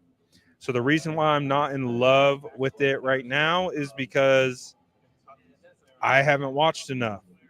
And so when I watch more, that is when I will feel better. When I watched more Ricky Pearsall, I started to feel a whole lot better.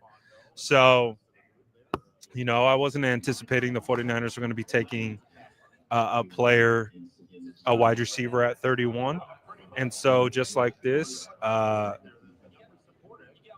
with them taking Mykel. Wasn't really anticipating that. But hey, I got to do the work. If I get into the work and I'm not impressed, I will also tell you. If I get into the tape and I'm like, oh yeah, the tape the tape is questionable, then I'll let you know. But yeah, so I'm gonna bet on the upside right now. I get the logic, I get the traits, and hey, the 49ers didn't hide their interest in this one. So last year was just a stunner, right? Of the first round that they went quarterback after signing Kirk Cousins to what. So here we go. Now Kirk is the backup, and the rest of the guys are still. San Francisco 49ers got their guy. Remember, they started over on defense. Jimmy Lake was a defensive coordinator last year. They made a change, brought in Jim Albrecht from the Jets, who worked under Robert Saleh. What do they like to have? Pass rushers. Here comes a great. So I got to catch up to what's going on. Oh, Falcons take Jalen Walker at 15. So that was the guy that I wanted at 11. I would have preferred Jalen Walker at 11, but we went with the other Georgia kid. And again, to me, the 49ers pick strikes me as an upside play. A guy who can play now, but also continue to play in the future. Also, I think one of the ways that you can think about it is the 49ers can also draft another edge in this class who's more a situational pass rusher. So if you think about it, if you got like a David Walker in the 4th round or the 5th round, that would be a very complimentary player to pair in this situation. So you've got Mykel, who to me strikes me more as a stout guy on the edge. And then you could also go and draft a situational pass rusher to kind of fit into that mold as well. So we'll see. Rome is not happy.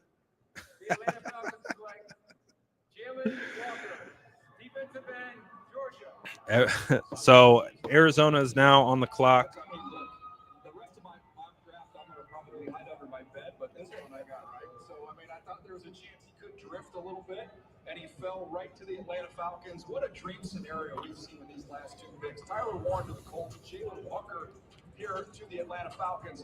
This is someone who reminds me a little of Dante Hightower. Remember, he can play off the ball. He can play Jalen Walker at 15. Sheesh. That's a guy I would have taken at 11 and been thrilled with that pick. But you want to rush him off the edge, he can good for him. when he's healthy. 4.4 speed coming off the edge. All right. Close in a big way.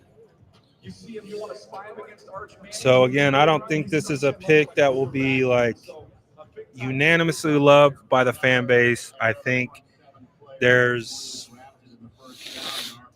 because he's an upside player, he's a guy that will take a little bit of development at the next level. Will be a little bit harder for some fans to kind of rationalize. But like I said, I'm gonna get into the tape and I'm gonna find the answers. And we have another guy who's still on the board, Jahad Campbell out of Alabama, who's very similar to what we're talking about with Jalen Walker.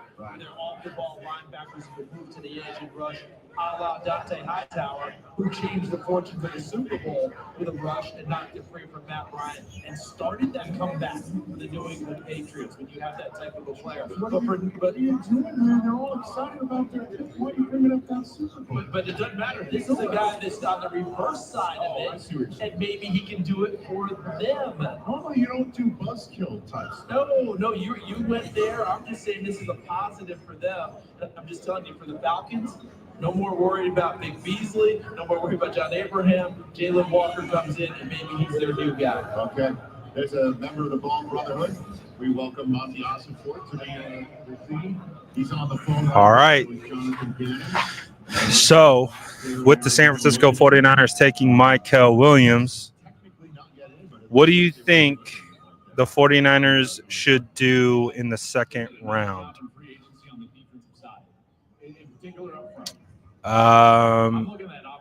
Who's on the clock right now? I think the Arizona Cardinals are on the clock. Still waiting to see what they do here. I see defensive tackle, O-line. Got to double dip the D-line. I agree. I think you got to go D-line. I don't know if I want to see O-line unless someone falls. I think I'm more looking forward to the 49ers just continuing to build their D-line on this one.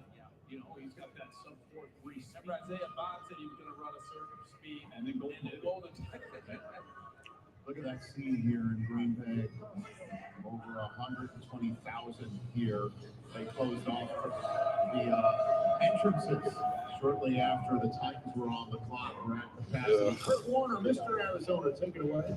I tell you what, I like what you guys are talking about on the offensive side of the ball. You know, you've got Marvin Harrison on the backside that can be your ex-receiver. You got Trey McBride, a great tight end there with the Cardinals. And I'd love to have one of those speed guys on the other side, get down the field, stretch it, and also leave those one-on-ones on the backside for Kyler Murray. So if they go and get one of those speed receivers, this offense is shaping up as skill guys for Kyler Murray.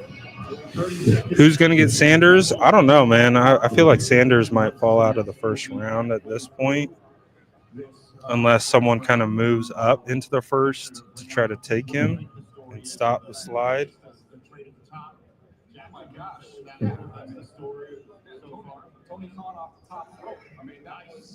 But it is going to be interesting to see where he ultimately ends up. Niners details his Drake Jackson clone. That was my scouting report on Drake Jackson. He was very raw, had high athletic upside, had the desirable traits. Oh, wow. 49er fans aren't going to be happy about this. The Arizona Cardinals have selected defensive tackle Walter Nolan.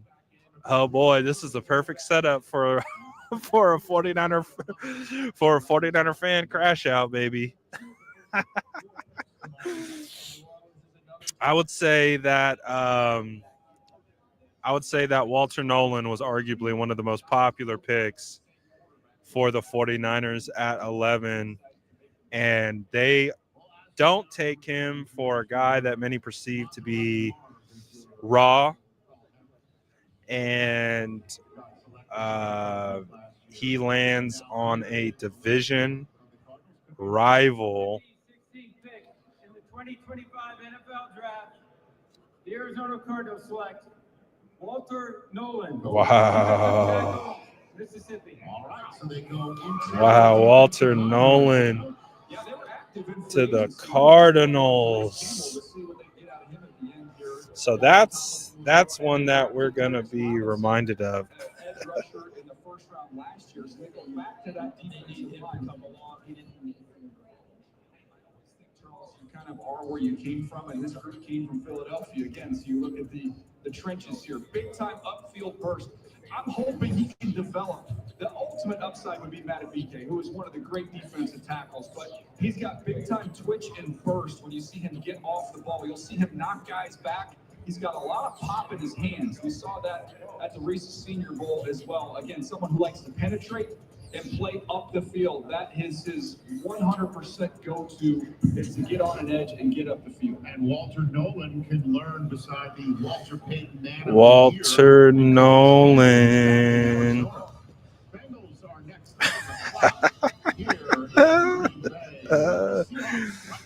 Yes, sir.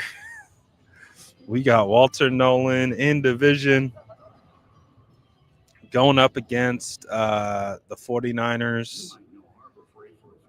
offensive line that currently consists of, I would say our starting offensive line is Trent Williams, Ben Barch, Jake Brendel, Dominic Pooney, Colton McKivitz. Now it's time for you to put us to the test. Whatever you do it for less at Harbor Freight. Confidence is everything. When your confidence is right, they say look good, feel good, play good. I trust Invisalign because I truly have my smile exactly how I've always wanted it. Invisalign, trusted by the pros. Oh boy. Check out the new whip. All right, so this is going to be a one where, 49ers are going to have to prove a little bit to the fan base that they made the right choice, took the right guy, didn't pass on the wrong guy. And, that's always one of the worries when you with a draft like this where there's plenty of options. There's not really a consensus. Welcome back.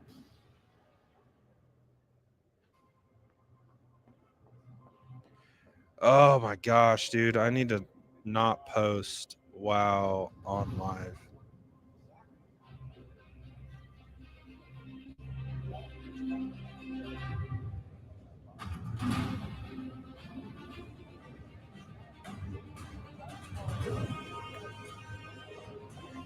It's awesome.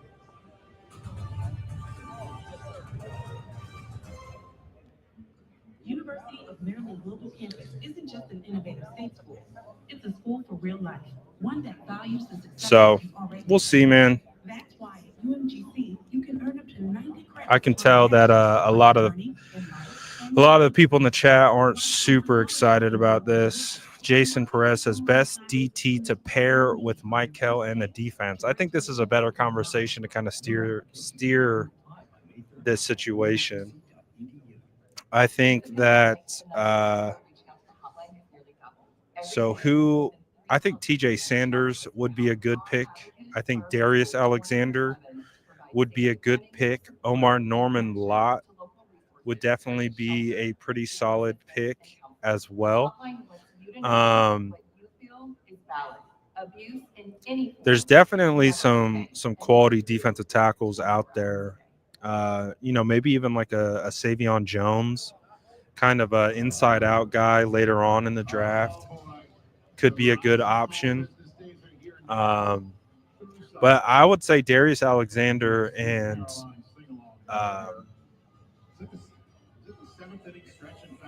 TJ are kind of the guys that I would like to see if they could add those guys. I think that would be fire. You just got to do it. Ian, take it away. Rich, the Bengals pick is in at 17, which brings us to number 18, Seattle. My understanding is The Bengals are taking defensive lineman Shamar Stewart at pick 17.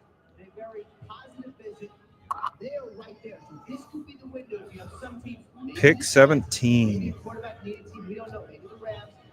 Trades up over the Steelers to try to get Shador Sanders. Something to watch for over the next couple minutes. Well, this tracks also with your mock draft, DJ. Last night, your call was that the Giants would trade back into 18 with Seattle as a trade partner for Jackson Dart. Yeah, that was going to say the only caveat was it wasn't for Shador, it was for Jackson Dart. So who knows which quarterback they prefer? But I knew. All right. Josh Tyson loves those day 2 picks. So some people are excited.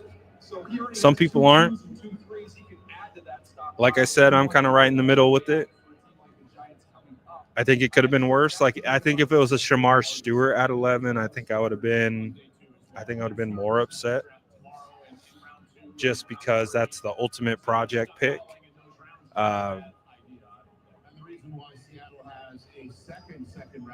But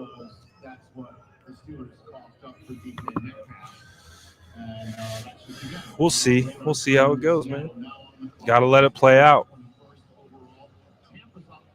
Seahawks are on the board now. They'll be picking next. Here in Green Bay, I guess they're waiting for Sweet Caroline to finally peter out. Out of respect to Neil Diamond and karaoke that's broken out here now. But the positive thing is that this is an upside player. In the 2025 NFL Draft, the Cincinnati Bengals select Shamar Stewart, defensive end, Texas A&M. Yeah, not a surprise to see him go defense here. This defense last year, not good. Tied for 25th in points per game, tied for 25th in sacks. They don't call us the Whiner fans for nothing. 5 games last year, City, where they scored over 30 points and lost. Hey man, though what I like to say is we have a passionate fan base, and that passion shows in many different ways. Rashawn Gary is the comparison. This is a classic traits disruption versus production. So He has got elite height, weight, speed. we'll see, man. We'll see how it goes. Again, so this is the way that I'm gonna try to really feel better about the pick is I need to get into the tape. So I'm gonna watch a lot of tape of Mykel Williams. I'll do a full film breakdown. I'll tell you what I see, what I like, what I don't like, where I think he struggles, where I think he needs to improve, where I think he's really good at, what I think will translate.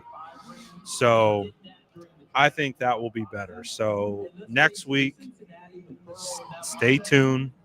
We're gonna do film breakdowns on all of these prospects, and this is gonna be one that I spend a lot of time putting a lot of care into because I wanna feel better about the pick. I wanna feel like, okay, I see the vision. I wanna be able to buy in. I do. I really do. I want to be able to buy in. That's why you see right now throughout the league guys that didn't have a lot of college production not only get selected high, but then produce in the NFL. Elway is a great example. Elway's a great example. Double-digit sack guys that have turned it on in their NFL career. And I think that Shamar Stewart is one of these guys. It's traits over production right now, but I think the production is in the future. Trayvon Walker's double digits in the last 2 years, and he wanted to start at Georgia. But clearly the 49ers saw enough where they were willing to do this. Drafted in the first round this century.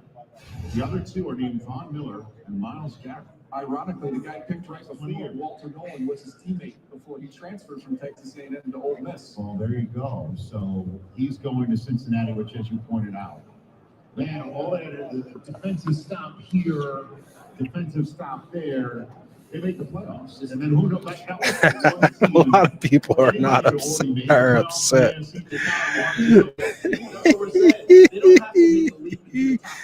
Hey, Detail, you know how it goes. This isn't our first rodeo. You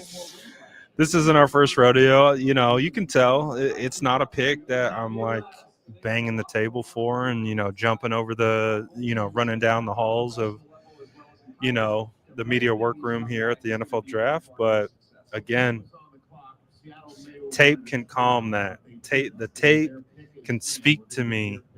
And so that's all I'm itching to get into the tape right now. Damn. Michael said Brad looks like the baby who got his pacifier taken away.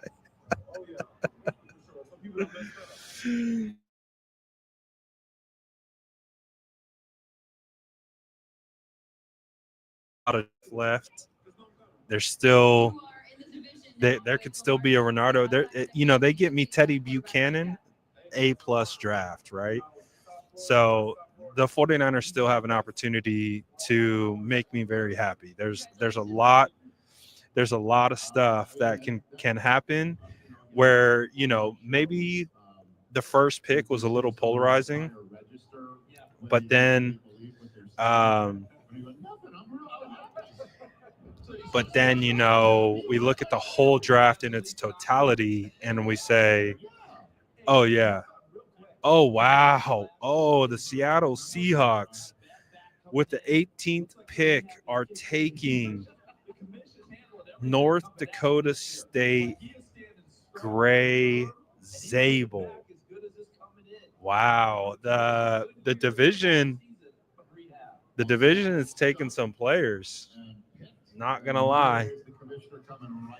They are taking some players that I like. I don't know why this happens. I don't know what the phenomena is where the 49ers division that they play in consistently takes players that I like. I don't understand it. It's so weird to me. Like, can you guys stop drafting the players that I like? Knock it off, man. Knock it off. Stop doing that. How well he played. Here he is at left tackle. You can see his movement and his commitment to finishing.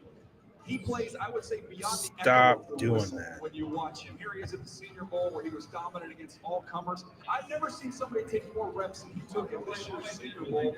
And when asked about it, he said they kept asking. They kept trying him. So they asked him, he gave it to him, and they all had trouble, those defensive linemen, trying to get through him. He was fantastic at the combine, a 36.5-inch vertical, which was best among all the offensive linemen. Sam Darnold's a happy man right now. They just got somebody they can plug and play on the interior of that offensive line. The big thing for them, can they keep those tackles healthy? They keep Cross and Lucas healthy. Short interior, they got a chance to make some moves. So Zabel lands in the division.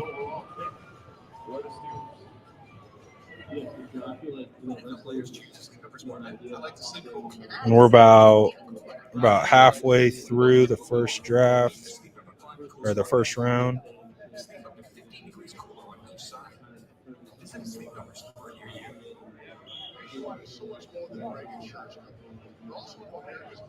Financial services. I need so much more to say also stay calm.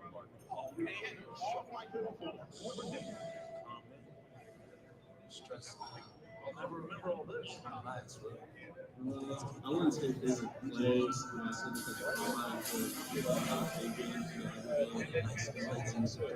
Your insurance and financial needs nationwide is on your side. They were all for some place to call. But first, you need a place to look for a place to look. That's all we need. All right. Cannot legally say who's done Thomas the best. What if she says it as Yeah, I mean, it was just a dream come true. I know I saw, once the shit happened, I kind of had a good idea. So again, I know you might not have gotten the player that you like tonight, but there's an opportunity for them to be able to build a full draft and for us to look back and be like, all right, not bad.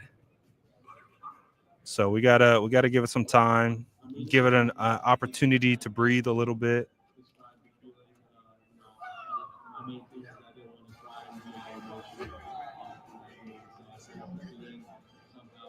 Give it some space.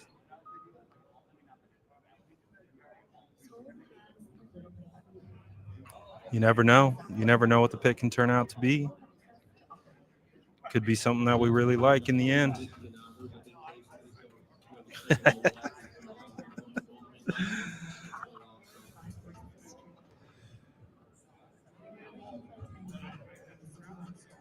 So it's going to be a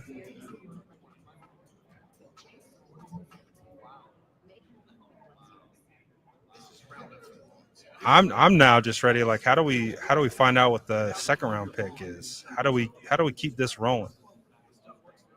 But we're gonna have to come back tomorrow and figure that out for sure. Jess,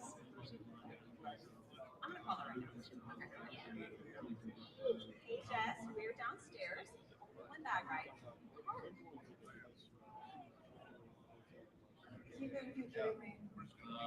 I mean, I guess I'll have to find out for myself. Where did you even find this thing? Watch Williams versus Texas. Dude is elite, fire pick. That's what they were saying. They said he gave Kelvin Banks some trouble. Kelvin Banks ended up going in the top 10.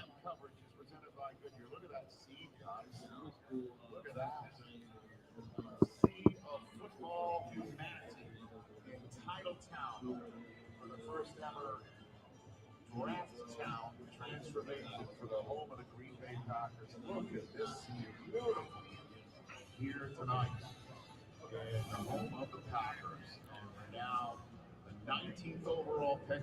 All right. So what do you guys think? Who should be the pick in the second round for the San Francisco 49ers? Ooh, we got a new pick in. The Bucks have selected Ohio State wide receiver Emeka Egbuka. Wow, that's an interesting pick for the Bucks because they have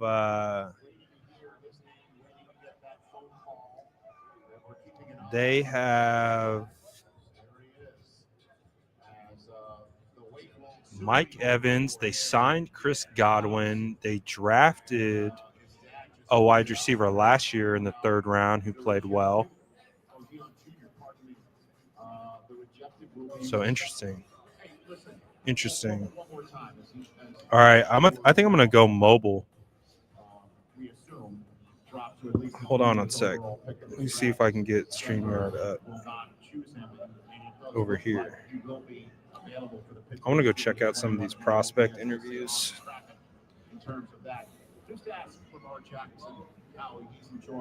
And I'll bring you with me. In the NFL draft a few years ago, just Aaron Rodgers, how did he enjoy being the 24th overall pick eventually, as we all know? Well, just think about the fact that Brock Purdy's getting ready to get over $50 million. Right. It is not about when you go, it is about where you go. So to me and who's Coach Sanders' family, you're hoping that he lands in the right place, not at the right time. The reigning MVP of the Super Bowl was a second-round selection.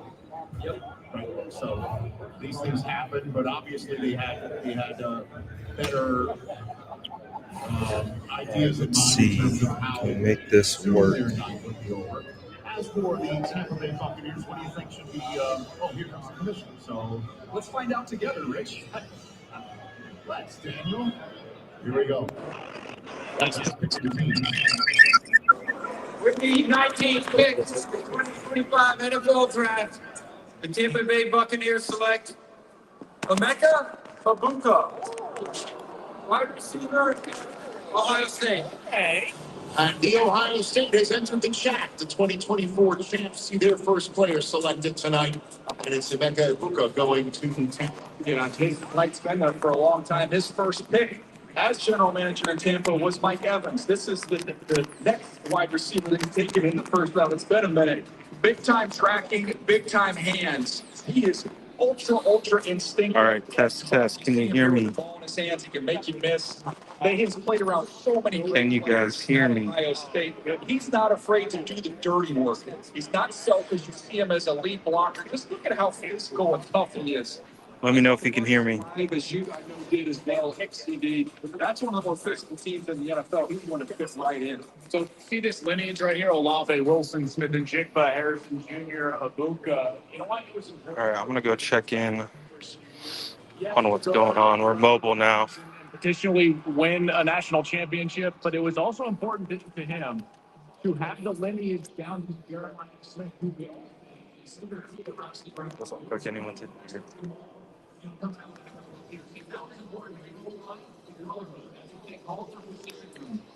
One personifies the brotherhood. He's a man of strong faith and strong character that runs green routes at left hands, and he is a team leader. He's my favorite guy that I covered this year. He's now take on Aaron Williams. What Ohio State receivers is not succeeding. I mean, these bloodlines from this position, right? Hartline's the best position coach in college football. You see that lineage right there? He is going to go exactly right. That favorite thing. Defensive line. He's the best out there. But here's the thing I look at with him. Chris Godwin playing back once they get right? Evans getting up there in his years. Just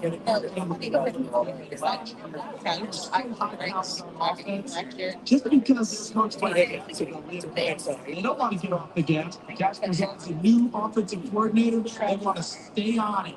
You know, adding Luka allows them to do that. And he and Jackson Smith and Jigba. Dude, congratulations to this Buckeye. He is going to Tampa. We come back 3.5 minutes until the Denver Broncos have to make their selection. And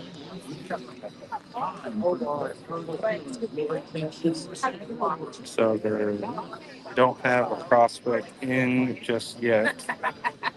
125. I'm going to take the place. Great stop. Followed now. Presented by Verizon. Ashton Genty will be at the podium shortly. Ashton Genty. Yeah, Ashton Genty coming up. Sometimes going things. Listening to Ashton on this one. Grow your dream on My Lowe's. Lowe's knows how to help you spring. Verizon Small Business Days are back. Our experts. Closer than you think. It's great. Nice surprise, huh? Ready to go. Serving your bills. Price. I can pick it up whether or not It's crazy that they're only on Ashton. Making sure all your tech is good to go. April 21st. To the ring. Don't wait. It started today. I'll ask you. Oh, yeah. Check out the new whip. I fully custom. How many Bud Lights can you fit there? As many Bud Lights. Oh, we got. Oh, hold on. We got all those.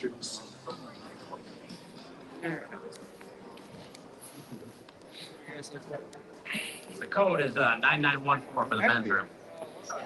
You got a pretty nice bathroom in there. What's your placing? 49ers doing a press conference. We're going to simulcast that, right? From advanced technology to the broadest, most reliable network of sales and service deliveries. Always be forward.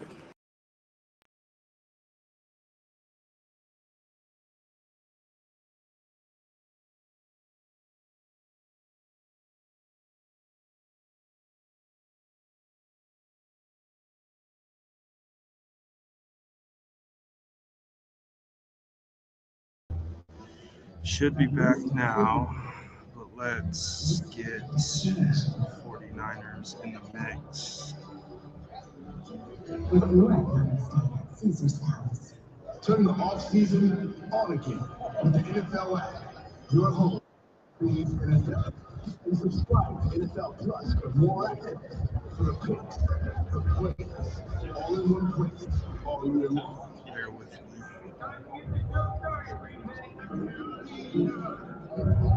Originally, that was when I started building my passion for football.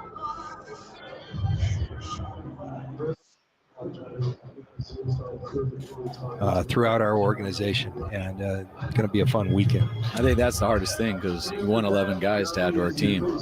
3 of those are 7th-round picks, and a lot of times that doesn't hit right. So you're like, maybe we should use one of those to go up, and then we think, yeah, we got to. It's like, wait. But that could be 3 Brock Purdy's. That could be one. That could be one JJ.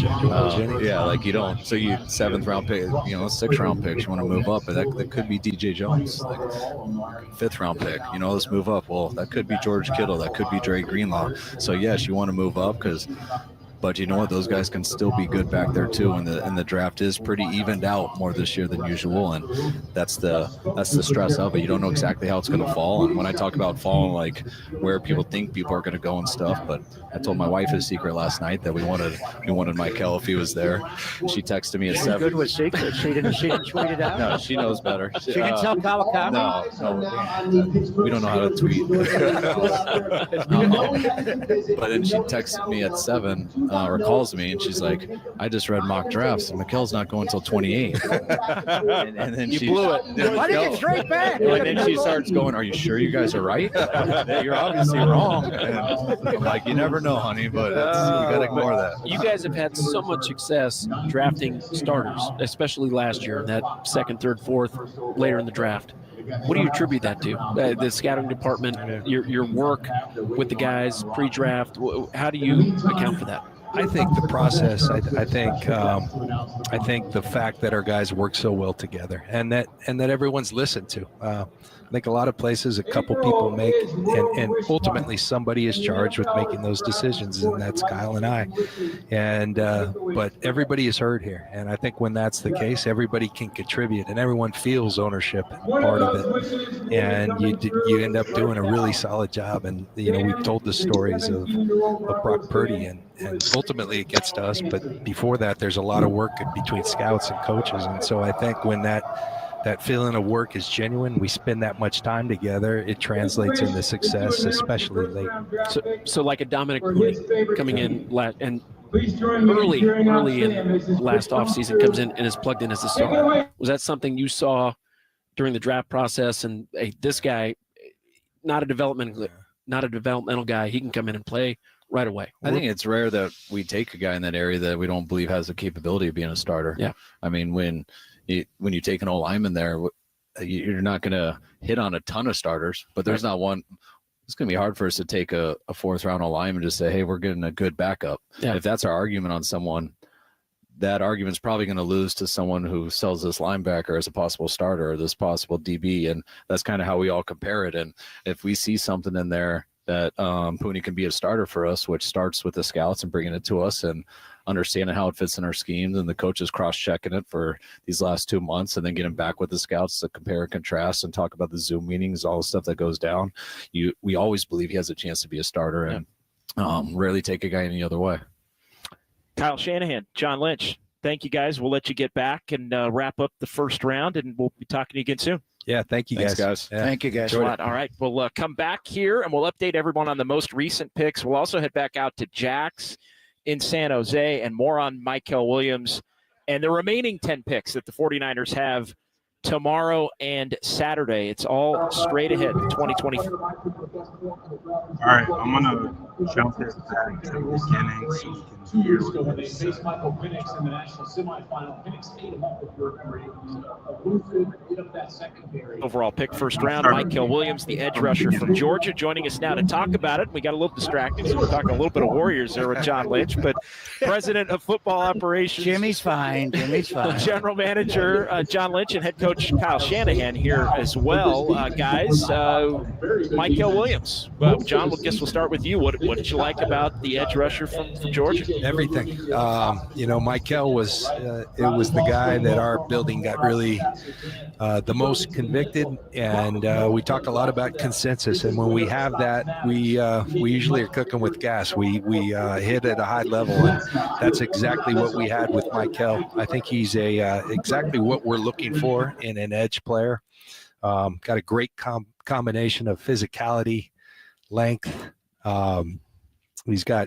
We really believe the versatility to play both outside and then move down inside and rush the passer as well. So, and then, just talking to people at Georgia, there's a toughness to this kid. He played through an ankle last year and only missed 2 games, but dealt with it the entire year. And I think he's just a tough guy. He's got a lot of passion for the game. And Kyle and I had an opportunity on his 30 visit to sit down, really get to know the kid. And only 20 years old, and I think his best football is to come, and he's been pretty darn productive already. So great fit for us.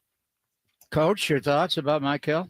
Everything he just said, that was awesome. But no, that's it. Drop it. No, he's we start out with the D linemen's win games. So anytime you can add a good D lineman, a difference maker, that's usually where we want to start out. And we saw him as one. And when you just look at his length, how physical he can plays. I love how he uses his hands. He seems like a veteran in how he does it. And I think it's really cool when you watch a guy in college football play like a man. But you realize he's a 20-year-old. Wow. The difference in college football this year is you're going against mainly 25-year-olds with how long people stay. So when you watch a 20-year-old play like that versus NFL-age people, I think it's pretty cool because can't wait to see him at 25. Yeah, I read an article where you guys spent a lot of time with the players before the draft, just personally. Anything stand out about your time with him, interaction, anything that he said or did? I would say, I won't speak for Kyle, but we tag team on a lot of these guys. We sit up in my office and talk to them. I think the thing with Mykel, other than that he's massive, he was very comfortable in his own skin, and I think that's authentic to me. There's a realness that this guy loves it. He is who he is. And I felt like, this isn't recruiting, but he really wanted to be here, and we really wanted him to be here. And like I said, when you go off history, we've done well, and it's not all off the 30 visits. I mean, most of it is the film, but I think that just left us even more convicted of really wanting him, and that probably is what stands out most. How much more desirable is a player that obviously can play on the outside, but also can have the ability to slide inside? How much does that make an impact week in, week out? It gives you a ton of flexibility. I mean, just losing Malik this year and stuff, losing some inside guys, some good inside pass rushers, also losing Leonard, who's a very good edge player, good edge setter, good at rushing from the edge, and Mykel can do both. And when you're like that, that's a great thing for Saleh. I mean, when you can match guys up, you can put them wherever you want. And I mean, similar, two different players, but two good players, compare him to someone used like Eric Armstead. I mean, Eric was a problem on the edge, but he was also a huge problem over guards and could play either one depending on how our D-line panned out and what our roster was that year. But, we got some really good guys here, but we lost a bunch, and we got to add a bunch more in here. And when you get a guy like this, we feel great at him at one spot and just as good at another. His 40 time at the Pro Day was 4.77, John. His 10-yard split, 1.61. Do we have the GTFO for him, his first three steps? That's all we care about. I'll let you explain GTFO, but just come to training camp and listen to Chris Kaceric's crazy. You know what? And that's what GTFO is.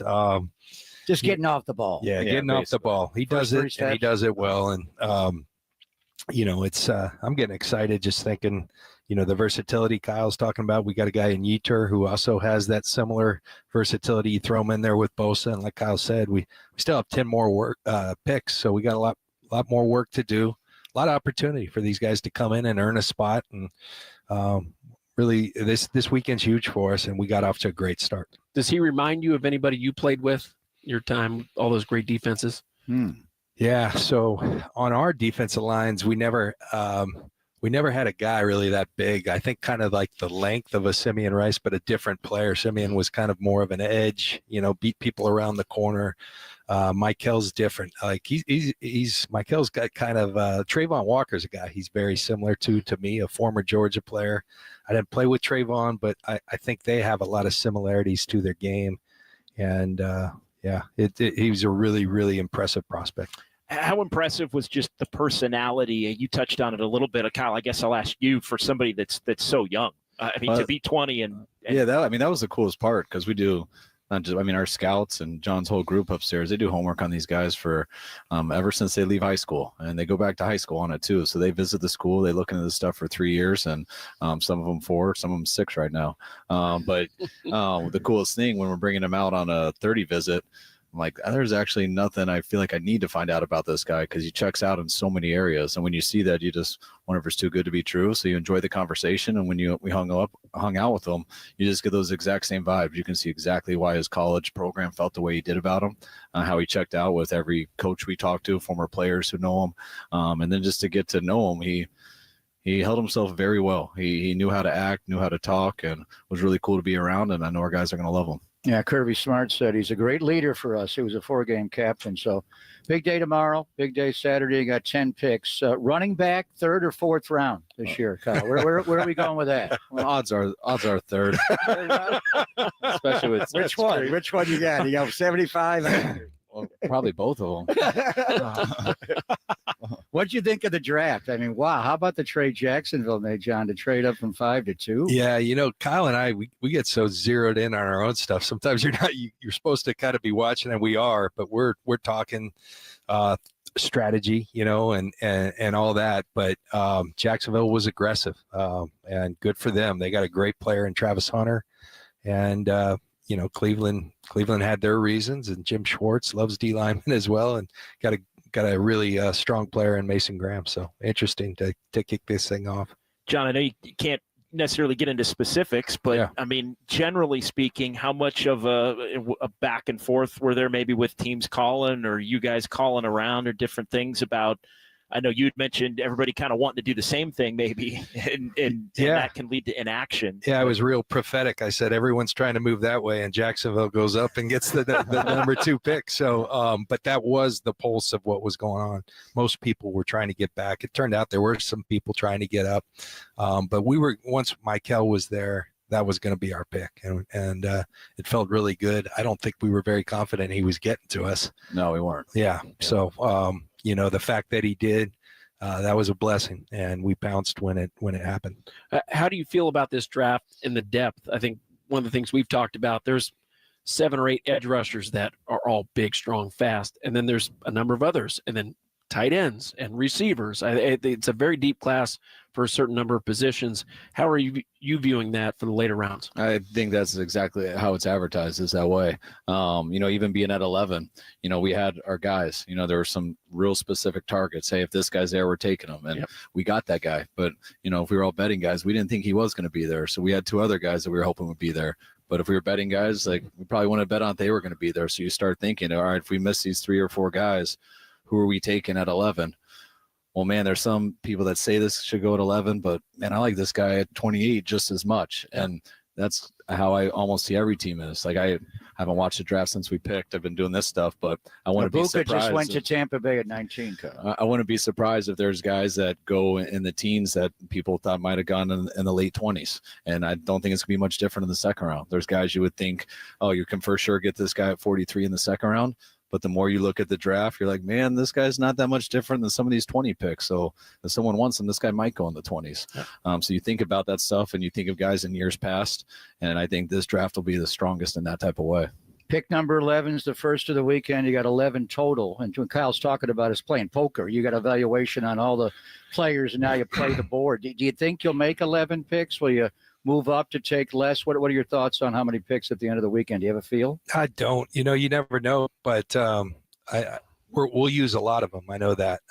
There may be one or 2 guys where we feel the need to move up. I don't think we're going to sit back and acquire more picks. We already got a lot of them, but you never know. I think Kyle said it just right.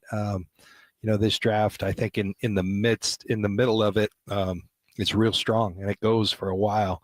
And there's a lot of starting level candidates, and we're excited about that. We've done a good job of putting our work in throughout our organization, and it's going to be a fun weekend. I think that's the hardest thing, because you want 11 guys to add to our team.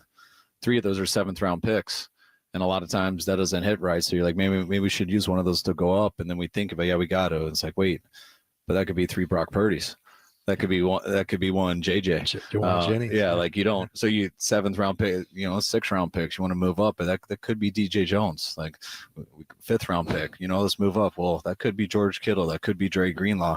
So yes, you want to move up but you know what? Those guys can still be good back there too. And the draft is pretty evened out more this year than usual. And that's the stress of it. You don't know exactly how it's going to fall. And when I talk about falling, where people think people are going to go and stuff, but I told my wife his secret last night that we wanted Mykel if he was there. And she texted me at 7. Good with secrets. She didn't tweet it out. No, she knows better. She didn't tell Kawakami. No. Oh, damn. We don't know how to tweet. But then she texted me at 7 or calls me, and she's like, I just read mock drafts, and Mykel's not going until 28. and then you blew it. Why didn't you get straight back? And then she starts going, are you sure you guys are right?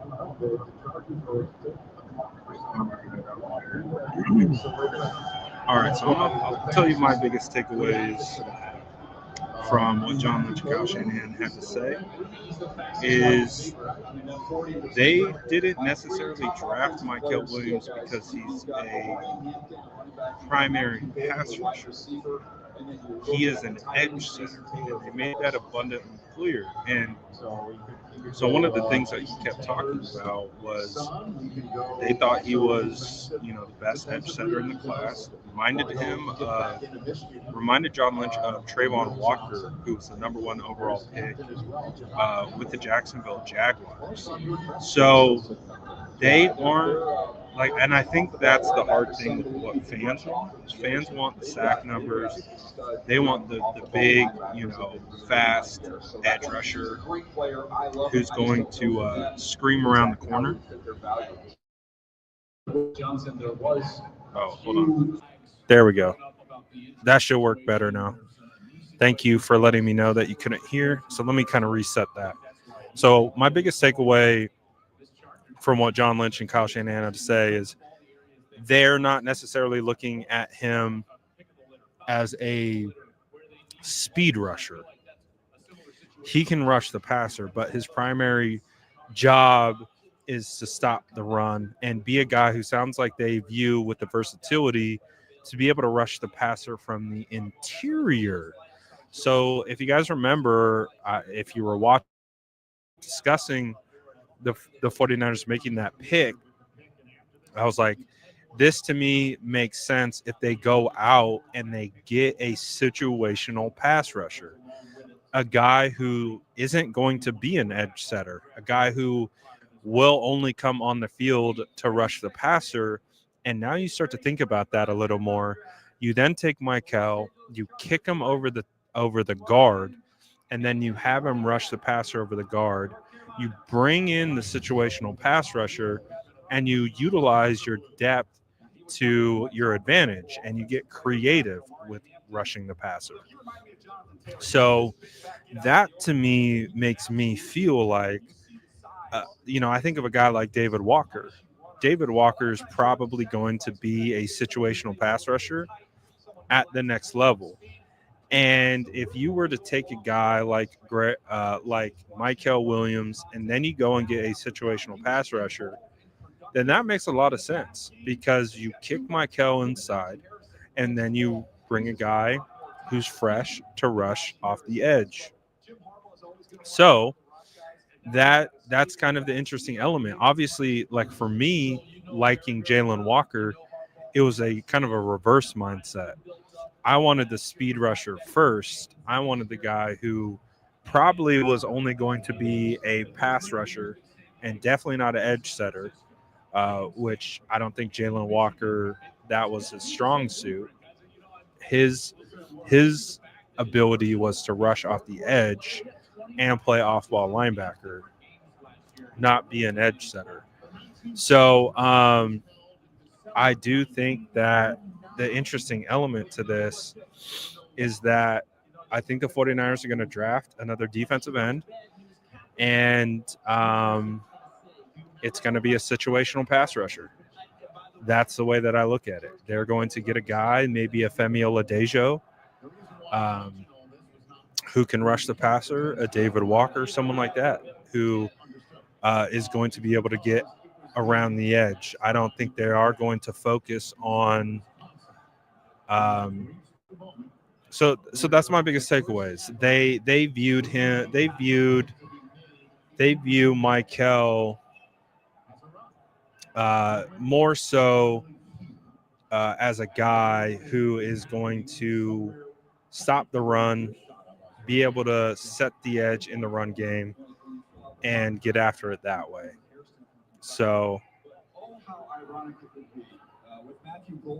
that's the way that I'm looking at it. So he's not coming in like he will rush the passer, but that's not what was so intriguing to them. So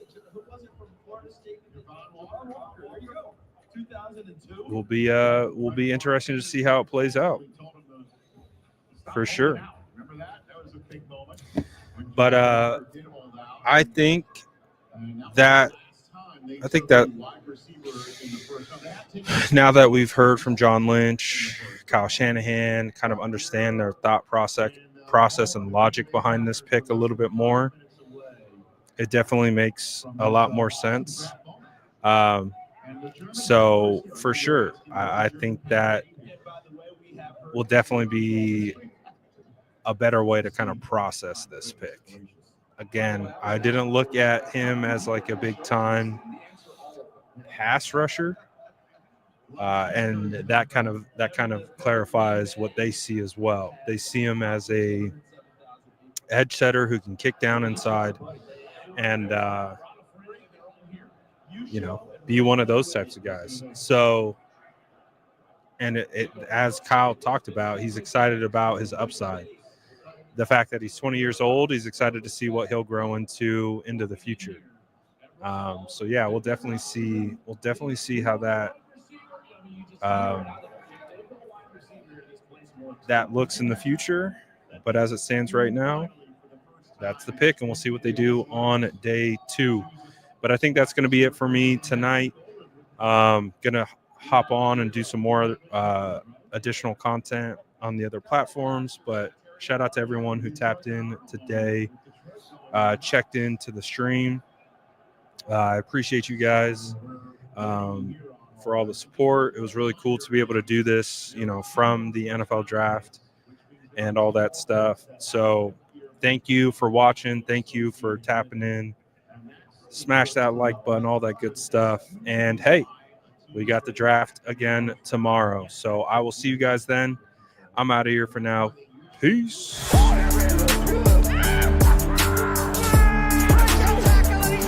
Smash that like button if you haven't already. Love to